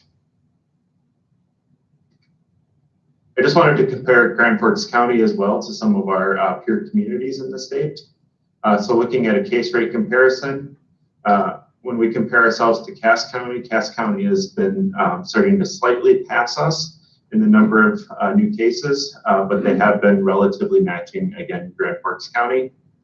Burley Martin, they continue to have a lot of ongoing spread in the community. The spread is happening in multiple different age groups, so we can't pick out an age group where this is happening in. It's just widespread spread in that Burley Martin County area. Ward County, they haven't had a lot of, haven't had as robust of a testing strategy, so they've had high percent positivity. And again, they're having a fair amount of widespread, a fair amount of community spread as well, but they're hanging out right around what Grand Forks is. And then finally for North Dakota's average is being pulled up because of what is happening in Burley Martin counties, as well as looking at what's happening in the Stark County and Williams County area, in Dickinson and Williston. Again, looking at our percent positivity, compared to Cass County's percent positivity has been higher than Grand Forks. Burley Martin continues to be going up. They're getting close to 10%, as they've kind of averaged over time. Ward County has also been on an upward trend, as well as the state has been on an upward trend, looking at our percent positivity of cases. And again, that's just looking at the sum of the sum of new cases over time divided by the number of tests completed. If you just give me 1 second, I do have a couple of additional slides that didn't seem to get pulled into here, but I think they are relevant to our conversation. Looking at COVID cases by age group, we have been doing a pretty good job in the 0 to 19 age group, more specifically looking at the 0 to 14 age group, which I don't have publicly available data for. We look at the 0 to 14 age group, we're averaging about 1 case per day.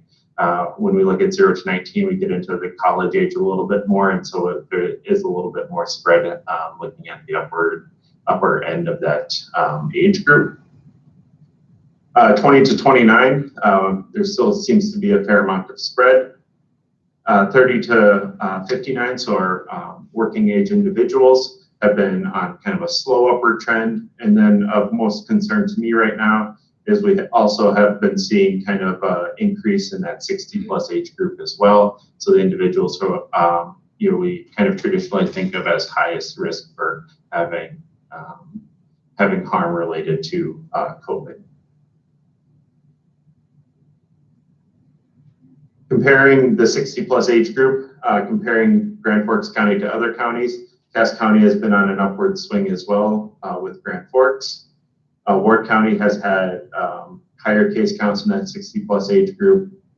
Burley Morton, they have high case counts in every age group. The 60 plus age group is has not been spared, and we've been seeing the impact of that in the number of nursing home cases and deaths that they've been seeing. And then Grand Forks County, again, we're closer to Cass County and Ward County. We've also seen a lot of new cases happening in the Stark County and Williams County area. I thought this was a profound slide to add in there, looking at the increase in cases in the 60 plus age group in Stark County. Again, there was a pretty significant impact to that age group with a lot of morbidity and mortality associated with it. Finally, looking at our active hospitalizations, Burley Morton, because they've had a lot of spread in the community, they've been seeing increases in the number of hospitalizations. The hospitalization count in that Burley Morton area is significantly above the national average. Grand Forks is much lower. I just have a little bit of worry that we will end up in a situation like Burley Morton. And so I don't want to see our hospitalizations trending in that way. Unfortunately, over the past couple of days, we've been seeing increases in the number of hospitalizations as well. Again, looking at that Stark County, Williams County, again, with the increase that they had in cases, they also saw an increase in hospitalizations. When we had an increase in cases, we didn't have as many hospitalizations going with it. So that is a good sign for the community. So finally, kind of wrapping everything up, with a little bit of a SWOT analysis, our strengths right now, we've been keeping cases out of the K-12 age group. Again, we're only averaging about one new case per day in the 0 to 14 age group. We do have a good testing regime right now that we're seeing in our lower percent positivity compared to our peer counties. And we do have a good testing capacity compared to our peer counties in the state.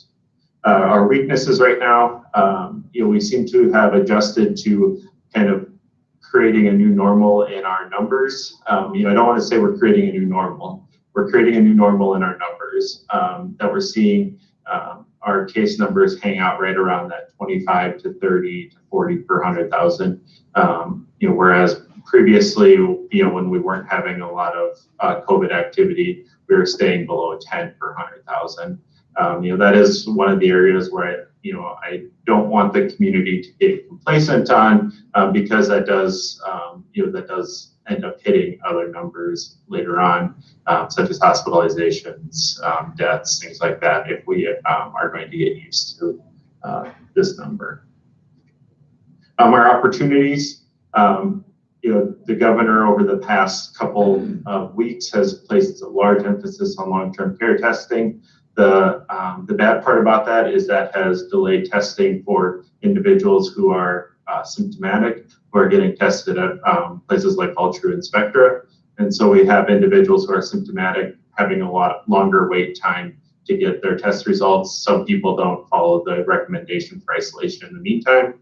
And so if we aren't getting people notified in a timely manner, we are starting to see the consequences of that. So a good opportunity for us as a community is to work on getting that time down from symptom onset to diagnosis.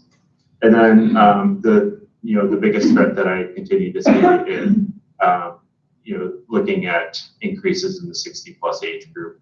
Again, when we see increases in the 60 plus age group, we see increases in hospitalizations. Then unfortunately, we see increases in deaths. The 60 plus age group, there's kind of there's that age group, like right around 60, that a lot of that's community spread, and then there's the individuals, above 70, 75. When we see those cases, that seems to be, a lot in the long-term care setting. With that, I'll be available for any questions. I apologize for the length, but I did want to give you guys a comprehensive look at where we're at. Thank you, Michael, for the information. We always appreciate it and did a nice job, and I like the added screens that you have provided, so appreciate that. Commissioners, do you have questions of Michael? Madam Chair, Yes, ma'am. I do have a question either for Debbie or for Michael. I know that, in the past few weeks, we've seen a spike in the number of positive cases. That could be, of course, people becoming a little bit more complacent in social distancing and mask wearing. Obviously, more testing could show that as well. But my question is, and I know that you guys don't have you're not the Greg Karnak, but my question is, they talk about, the media talks about a spike in numbers into the late fall winter season. Do you think we're hitting that spike earlier, or do you think that we potentially could see a greater spike as we get more into the winter season? I can take a start at that, and then Michael can add in because he always has good insight. But I think it's hard to tell if we're at the beginning of a spike, but it's very concerning to be at the high level that we're at now and anticipate a spike on top of that. So what that could do is just require more contact tracing and more resources. It would be better if we lowered that baseline before we headed into the influenza season. And keep in mind that influenza season can last from October all the way into the spring. So you could have sustained flu transmission at the same time as sustained COVID transmission. Obviously, flu shots will help that, and we're strongly encouraging that. What is really unknown is what impact wearing masks might have on the transmission of influenza. So there may be some positive impact on influenza should that happen to be the case. But I'm concerned that you're right, we don't have a crystal ball, so we don't know, but we really want our community to be as well prepared and protected from those potential things as possible. And I guess I can echo that as well. When I compare the numbers for Grand Forks County compared to, like peer counties throughout the Midwest, so counties similar in size to Grand Forks that have colleges and things like that. There's some that Grand Forks is much lower than, and then there's some that have case rates that are, like half of ours, like, the University of Montana in Missoula, that county, has been about a half to a third of what Grand Forks County has been. I don't want to predict the future, but I certainly don't want to be going into cold and flu season right now with the case burden that we have in the community. In my contact tracing experience and then in my data analysis experience, I haven't seen anything to indicate that what we are seeing right now is related to, kind of the start of the cold and flu season. It seems to be kind of left over from when we had the outbreak at UND. One final thing I wanted to add to support that is that what we are seeing in the community is individuals who are symptomatic. So there's a lot of talk in media and things like that these testing events and stuff like that are identifying asymptomatic individuals. The percentage of individuals that are symptomatic has been increasing pretty significantly since we started testing, back in April and, April, May, June. A lot of what we're seeing right now, upwards of 80% are either having symptoms when they are tested or when they're first contacted, or they develop symptoms over the course of their isolation.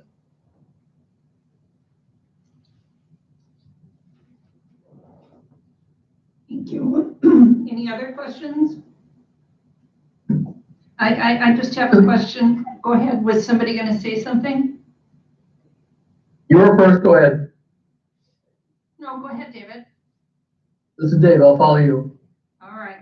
So your chart, Michael, was from the 4th. And so, but today, and Your microphone got turned off. My microphone's off? Can't hear you. Tell David to go ahead. My microphone's off. Go ahead, David. All right. My question is, how do you advise the schools in rural Grand Forks County? I'm from Northwood, as you probably may know. How do you advise them to make sure they really have up-to-date information on how many people in Northwood, for example, or Larimore are testing positive and if things are going up, or especially if you have information on student-age kids? Because I know a number of parents are really in the dark on how the situation is with schools. I can answer a portion of that question. We have developed a school response team, and until such time as we have our school nurses in place in all the schools, those individuals have been in touch with their superintendents and principals. And when contact tracing identifies those students, the other staff that are part of the school response team also are aware of that. So there's some synchronicity between the message from contact tracing and the message from our school response team as to the students and what schools they're in and whether or not they need to quarantine close contacts. The schools, I believe, are doing a really good job right now, but we are finding that sports tend to present a very big challenge because students play sports without their masks on, and it's very difficult to identify what the exposure is in close contacts. We also were given a set of circumstances that we weren't expecting last week, which was the state decided that for close contacts that are both wearing a mask, and this is like in the school setting, that their close contacts do not have to quarantine. And prior to that, it had always been our recommendation for a 14-day quarantine when you're identified as a close contact, even if you're wearing masks. So that's been a lot for the schools to work through, as well as our contact tracing team. We won't really know the impact of that for a little while, I don't think.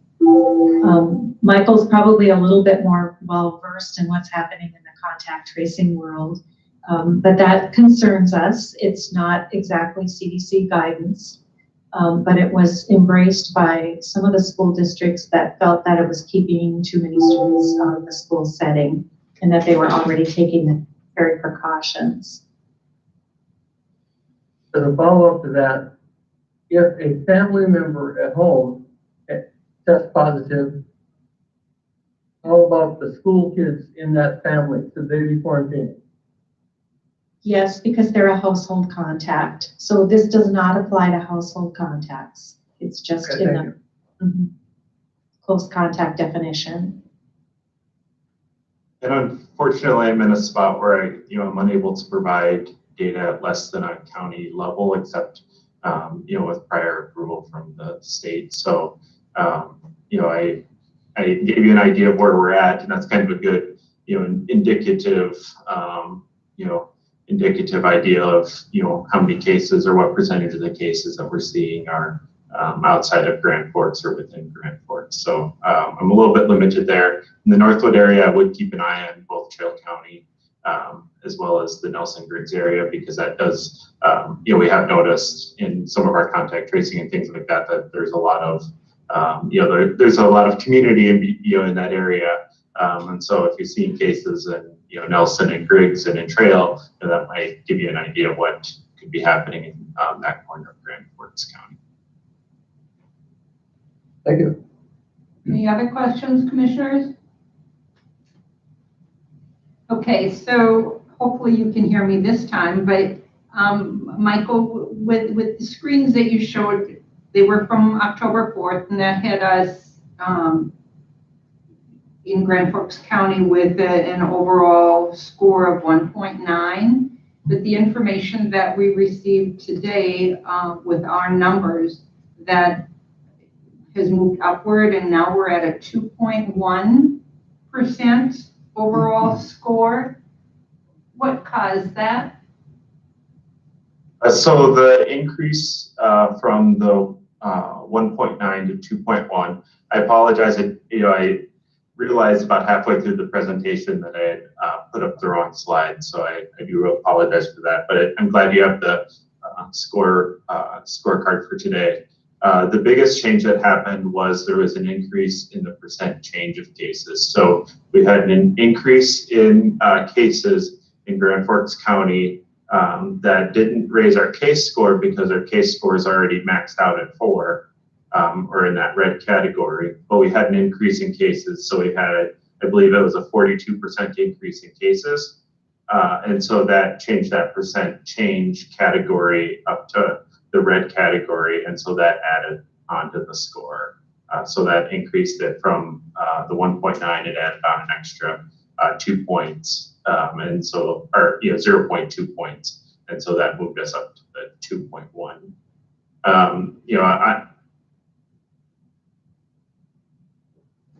It's locked up.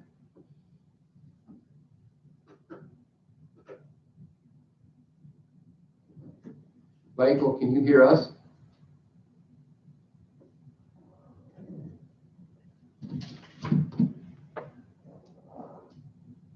He's talking. Mm-hmm. I can see him.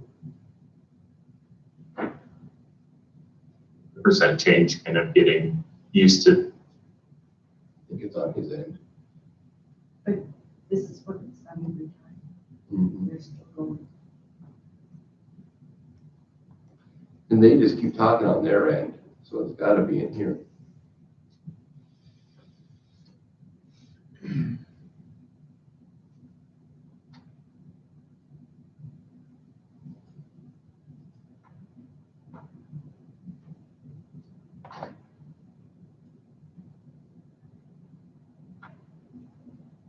Madam Chair, the next item under our public health update is the agreement, and I was going to let State's Attorney Wamstead address that. Okay, I'm not sure we're done with questions. We're having problems, Ms. Swanson, on this end with, we freeze up. And so we can see you guys talking, but we can't get to you to tell you that we're having problems. So I think we're okay now. So I'm just trying to see here if I had another question. So Michael, you said that 80% of the cases that you are testing now are coming to you with symptoms? Approximately 80%, but we've been seeing it right around there every time that I've been looking lately.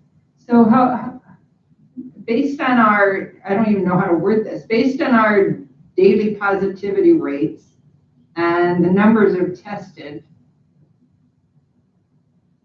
how many people could we guess statewide have COVID?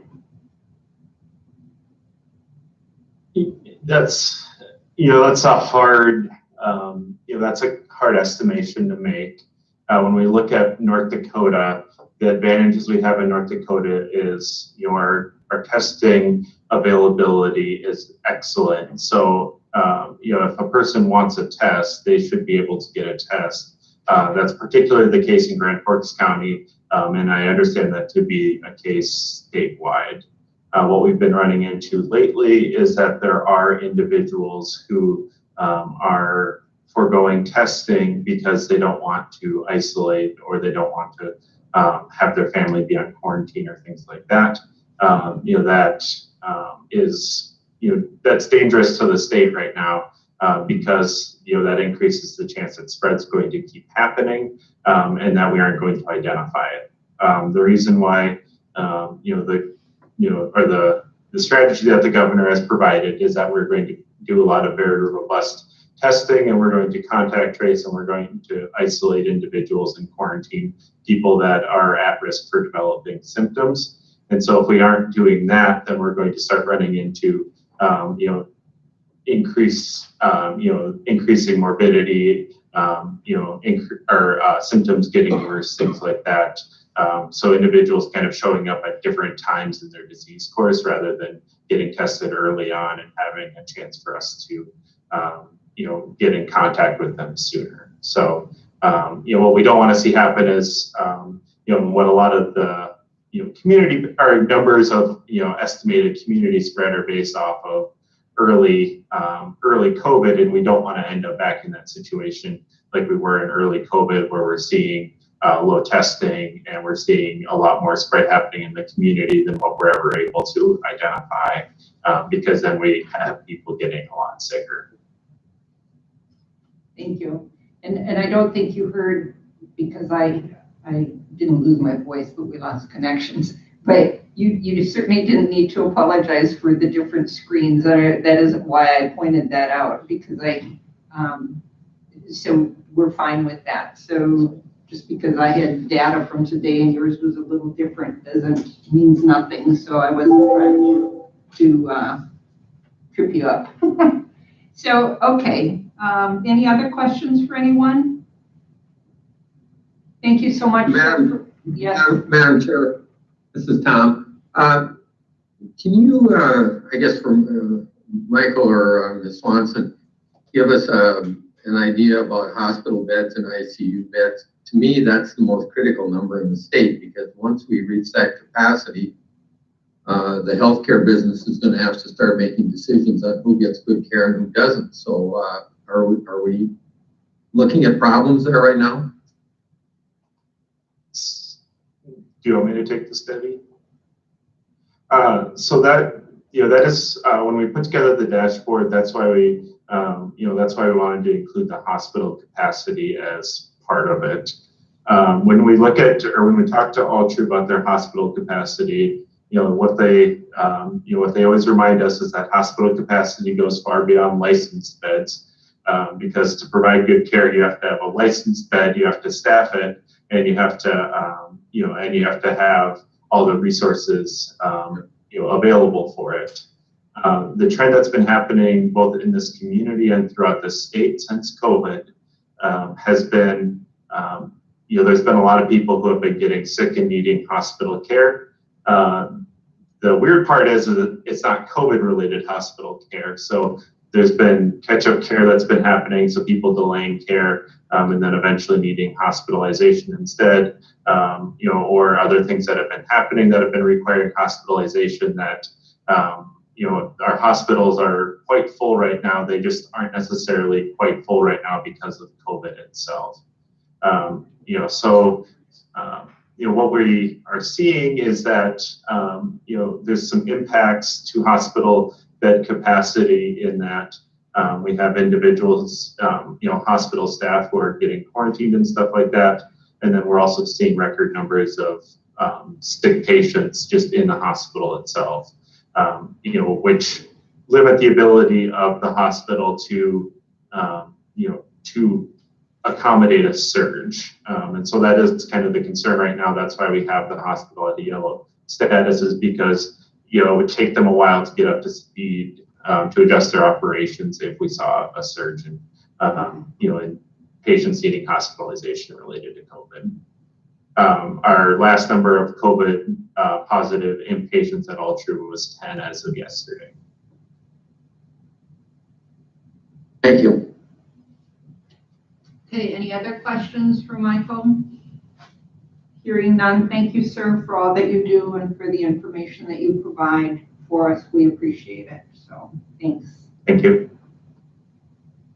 Okay, the next item then is Ms. Swanson regarding the school nurse agreement, and Ms. Wamstead, the two of you, who wants to start it out? Madam Chair, I certainly can. This is Wamstead. Madam Chair, members of the Commission, you've been presented with 3 agreements pertaining to school nurse services. If you recall, at our last meeting, the decision was made to spend county CARES funds for the purpose of funding school nurse services for the rural school districts within the county. So one of the contracts is an agreement between the city of Grand Forks and the county to employ 2 nurses through the public health department. Those nurses would service Manville, Midway, Emerado, and Larimore, and also, I think, provide some assistance to the public health department.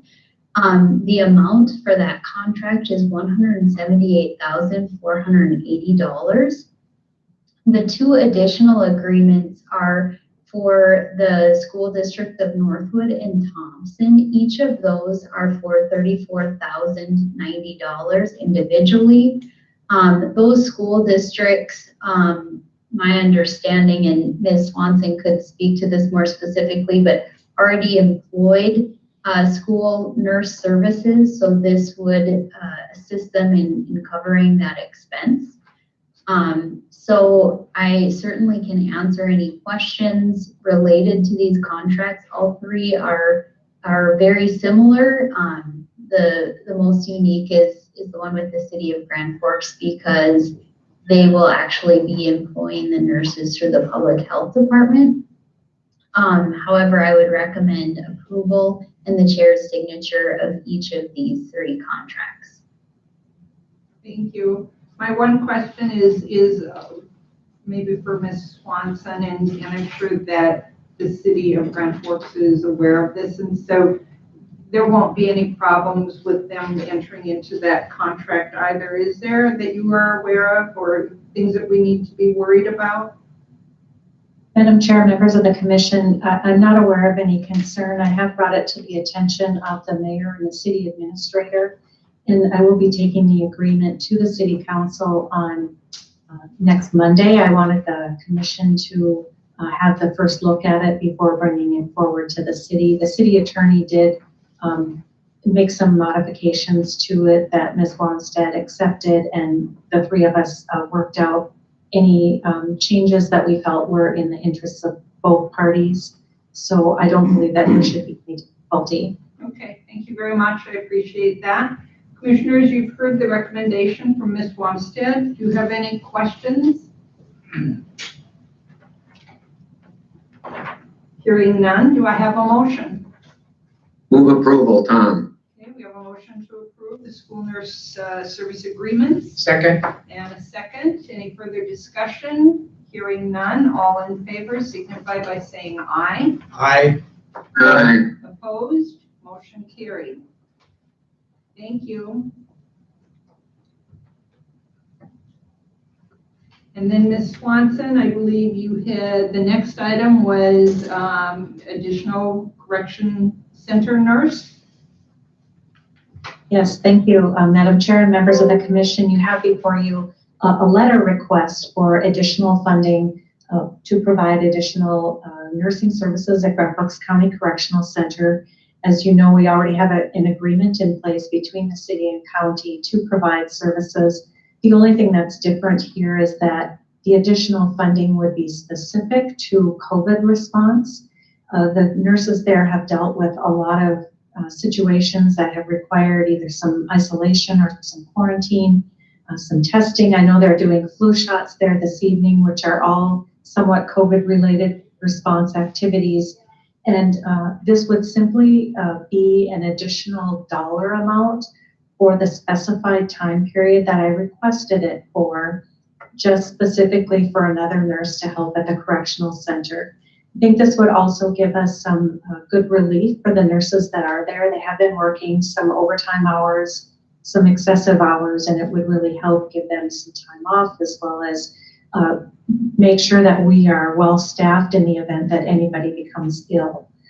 I did meet briefly with, or speak briefly this afternoon with Mr. Burkholder just to make sure he was in agreement with this request. It's not by any means meant to be a sustaining request. It is simply meant to get us through what I believe will be the next year that we will still be working on COVID-related healthcare issues. So that is my request, and I'm happy to answer any questions. Okay, thank you very much. And so, Ms.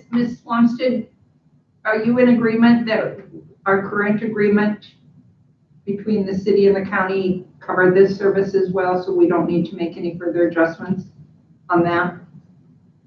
Madam Chair, yes, I do agree with that. Thank you very much. Just wanted to give the board clarification on that. And so the request is for basically $82,450, and that would be October 15th through 2020 through September 30th of 2021. Commissioners, do you have any questions of Ms. Swanson or Ms. Wamstead? This is Tom. Just a comment. I think we've seen that this is going to be coming for quite some time. I'm surprised we were able to put it off this long. But I'm going to make a motion to approve the request. And I'm assuming the motion would be that the money be paid out of the CARES Fund. Thank you. Thank you. Madam Chair, I would second that motion. Thank you very much. So we have a motion and a second to move forward with the request for a nurse, one additional nurse at the Correctional Center. Any further questions, discussion? Hearing none. All in favor signify by saying aye. Aye. Aye. Opposed? Motion carried. Thank you very much. Thank you very much. Yes. Anything else for us? I do not have anything else for public health at this time. Thank you. Again, thank you for all that you do. We appreciate it. Okay, the next item, then, item number 7 is Abby Ritz regarding the certification of significant community support. Abby, are you with us? Yes, I am. Can you all hear me? Yes, we can. Welcome. Wonderful. Thank you. I appreciate your letting me take the time to speak with you today. My name is Abby Ritz. I work as a financial analyst. I'm working with the City of Larimore to secure funding from USDA Rural Development for a citywide water, sewer, and stormwater improvement project. So the project will be replacing existing city infrastructure and adding additional stormwater along existing city streets. So the city has had their application approved through USDA, but as part of USDA's underwriting process, we are required to certify and get approval from the county that you're in support of our project and it's not in conflict with any of the county's projects. Like I said, it's all within city limits and existing city infrastructure. We don't anticipate any issues or any conflicts at this time. So I am here short and sweet to answer any questions that you have and request your approval of the USDA form certification of significant support that you have in front of you. Thank you, Ms. Ritz. Commissioners, do you have comments or questions?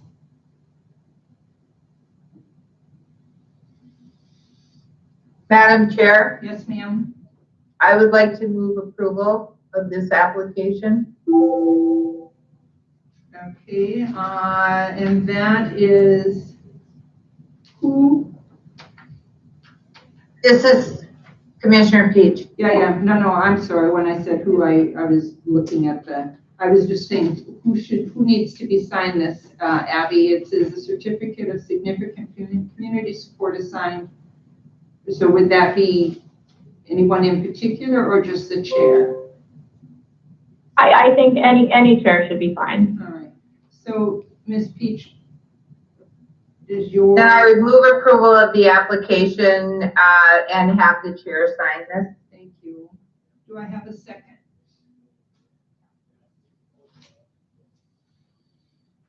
Do I have a second? Second. Okay. Second, Tom. Thank you. We have a motion and a second then to have chair signature on the certificate of community support for the City of Larimore project.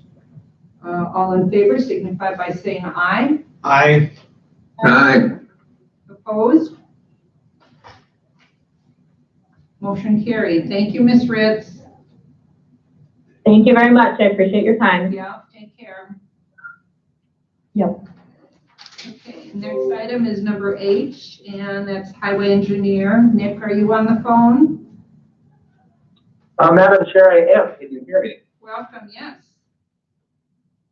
Yeah, great. I was having some technical difficulties, so I'm not sure you could have heard me. Yes, For consideration of the board, we have the 2020 spring flood disaster declaration contract with FEMA and North Dakota Department of Emergency Services. This would be a similar contract that we had for the spring of 19, fall of 19. Now we have spring of 20 for this one. This contract would allow the county highway department and the townships to receive money for road damage and flood damage for the 2020 spring flood.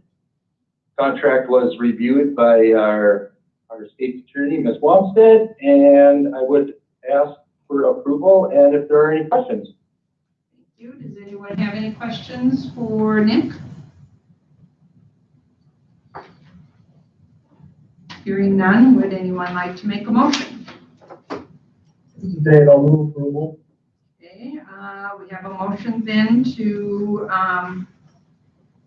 approve the sub-grant agreement for FEMA. I'll second that motion, Madam Chair. Thank you. Any further discussion? Hearing none, all in favor signify by saying aye. Aye. Aye. Opposed? Motion carried. Thank you. Just as a note for the commission board, we did get approval for the June 30th flood. That declaration was approved by President Trump and the state. So we have another one to process. So I would expect the same request for a new contract in a couple months. All right. So Thank you. but it's good, but a lot more work for us. It's Well, don't you have like getting a little 5 of them confusing open too. now? Don't you have like 5? Well, this would be 4 and 15 months. All right. Well, and then I have Yeah. a question for you, as long as we have you on the phone. Received today a North Dakota DOT Local Government Summit. Is that the one that's going to be here in Grand Forks? I'm not sure. North Dakota DOT Local Government Summit. Yeah. I know you and I had talked about a summit or a conference or something coming up in the near future, and so I thought maybe this was it. But that's okay. You would know. Thank you. Okay, you're welcome. All right, thanks. All right, next item, number 9, Sheriff Schneider. Thank you, Madam Chair, members of the commission. Today, I come to notify the County Commission that the Grand Forks County Sheriff's Office was the recipient of a DOJ Department of Justice grant, basically providing a grant award notification. There's no action needed at this time on behalf of the commission or the Sheriff's Office. The grant was reviewed by State Attorney Wamstead, and how we came about this is our office was notified of excess funds remaining locally. So the Sheriff's Office applied on very short notice, and the grant was received in the amount of $20,274. That money will be utilized by our office to purchase the new 800 system radios and personal protective equipment, including helmets and body armor. And just right now, those are the items that are most needed by our agency that are lacking funding currently.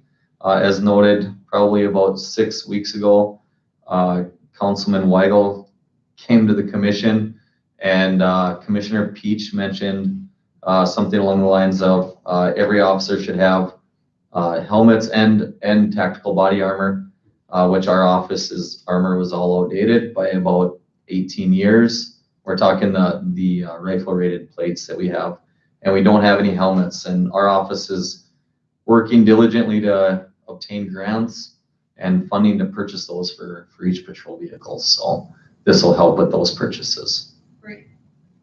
Any questions on the grant? Questions, commissioners? Madam Chair, Yes, sir. Yes, ma'am. I just have a comment. Thank you very, very, very much for getting some funding to support this. I just feel this is so important. So thank you very much, Sheriff Schneider. Thank you. Yeah, it will put a small dent in the amount that we need, but yeah, anything does help at this point. So thank you. Absolutely, it's a start. Thank you, sir. Yep, I have nothing further. Thank you. Okay, take care. All right, next item is Director of Administration. Yes, Madam Chair. Members of the commission, thank you. It's good to see some of you in person. Nice to have you back. I have a few, thank you. I have a few items, well, just 2 items actually for the commission.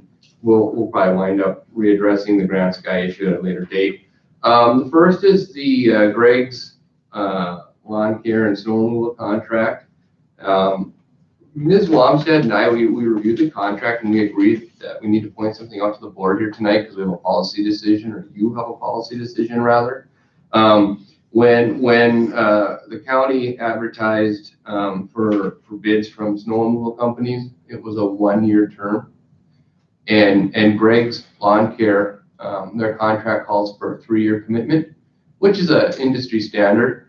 And our previous contract with Greg's was for 3 years as well. And Greg's would prefer that it's 3 years. In fact, I would say they wouldn't be interested in the contract if we went less than that.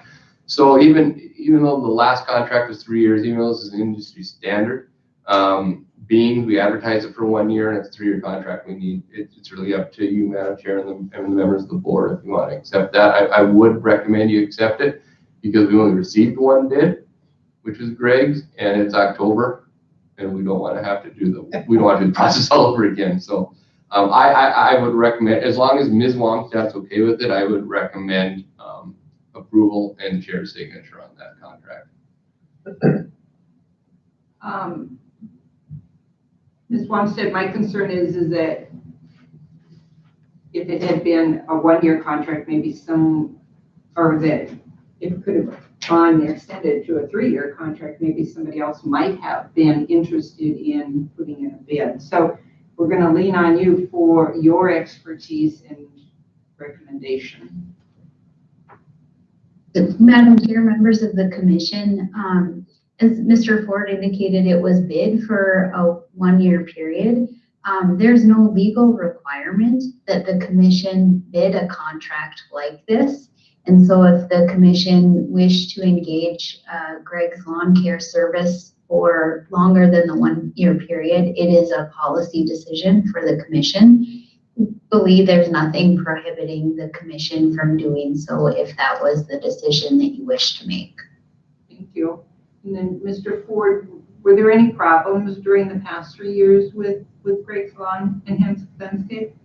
Madam Chair, there were some challenges. That haven't been worked out? Yeah, that's a fair question. There were challenges. There's always going to be. Yes, there were challenges. And what I will say is hats off to Bill Grzeszewski, our buildings and grounds manager. He took a look at the previous contract, found some areas that could be tightened up. And so he included those in the bid, such as having to have snow removal.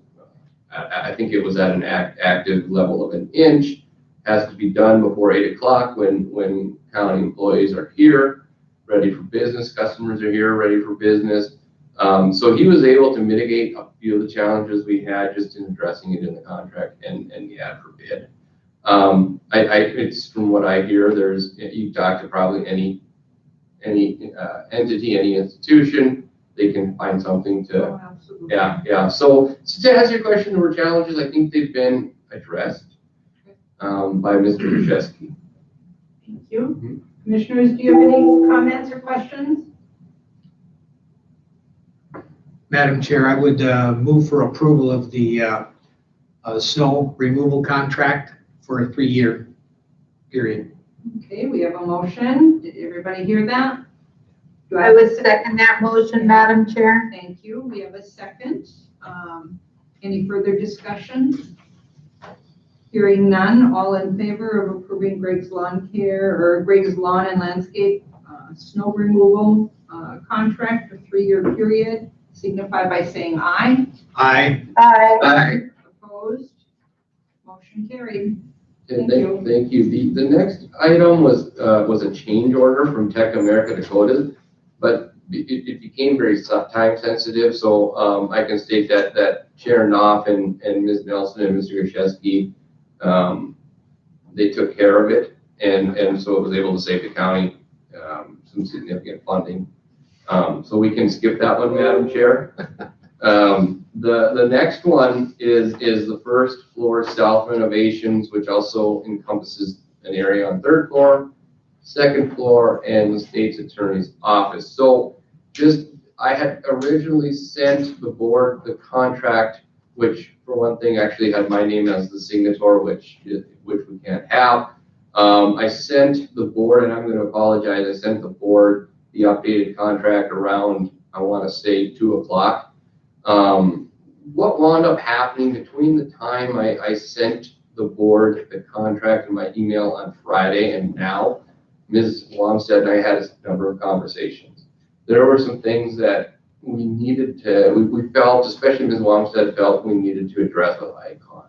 And so she had a conversation with ICON's legal counsel, and her and their legal counsel, Ms. Wamstead, that is, were able to come up with a much more detailed contract, which is hence why it was sent to the board.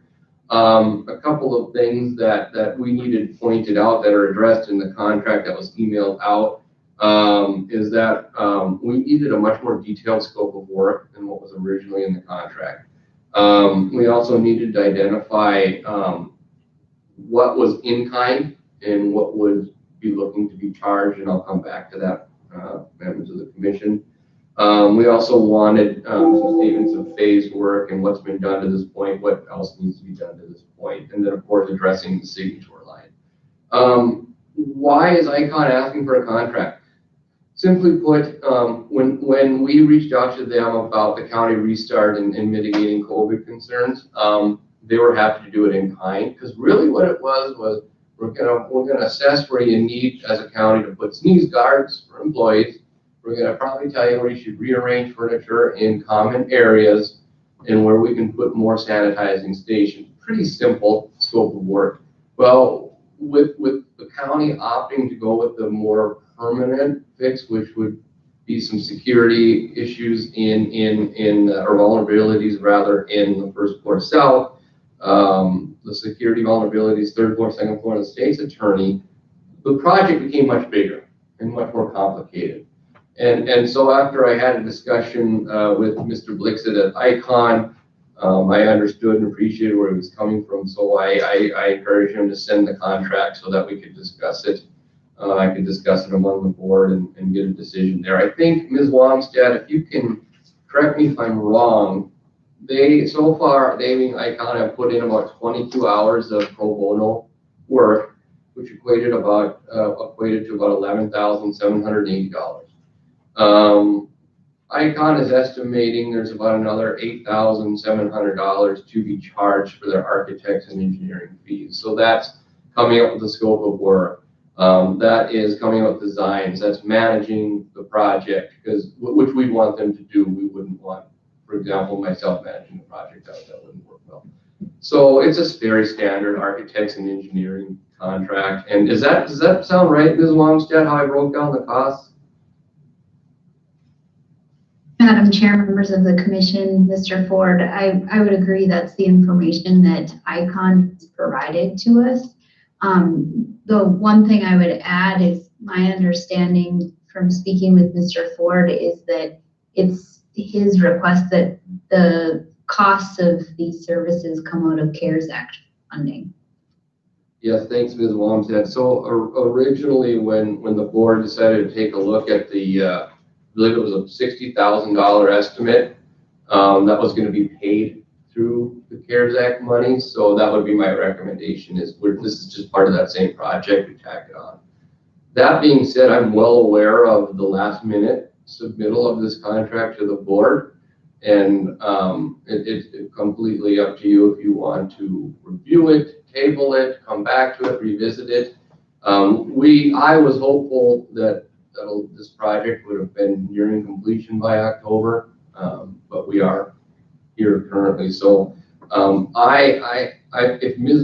kind of doing this in sync with Ms. Wamstead. If she's okay with the contract and how things are, and we talked about this earlier today, it's where we think it should be. I would be fine recommending approval, but completely understand if the board's wishes are to table and discuss further.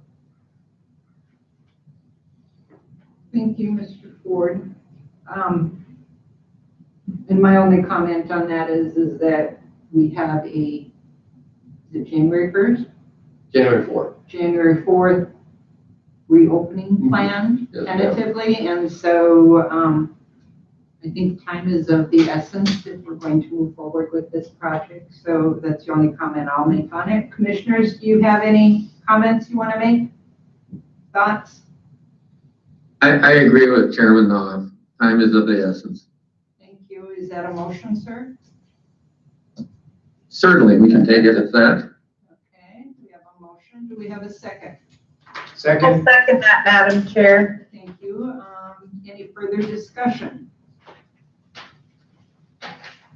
Hearing none, all in favor of moving forward with the recommendation at this time, please indicate by saying aye. Aye. Aye. Opposed? Motion carried. And thanks, Madam Chair, members of the commission. The last item, Grand Sky Fire Suppression, we'll come back to that, ma'am. We're not quite ready there. So maybe in 2 weeks, or maybe I'll have to visit with you, ma'am, about a special meeting, but we can come back to that one. Thank you, sir. That's all I have. Thank you very much. Appreciate it. Next item is State's Attorney. Ms. Wamstead, what do you have for us? Madam Chair, members of the commission, the only item I have to address is the executive session pursuant to North Dakota Century Code 4404 19.1 and 19.2 for attorney consultation in relation to the bridge. If you recall from the last time, we would first need in the open meeting a motion to hold an executive session for the purpose of attorney consultation and vote on that motion, and then we can enter the closed session. Thank you very much, commissioners. You have heard the request. Do I have a motion to temporarily recess Madam Chair, our Mr. Davis, current I move meeting and move to executive session? I make a motion. We have a motion, and then do we have a second? I'll second that motion. Thank you very much. Voting on this motion is going to be done by a roll call vote. So Commissioner Rost, Yes. Peach, Yes. Falk, Yes. Engen, Yes. and Knopf. Okay, so the motion's passed, Yeah. and so we will now, Can I just have a second to stop the public streaming? yeah, Okay. we will now recess the October 6, 2020 County Commission meeting and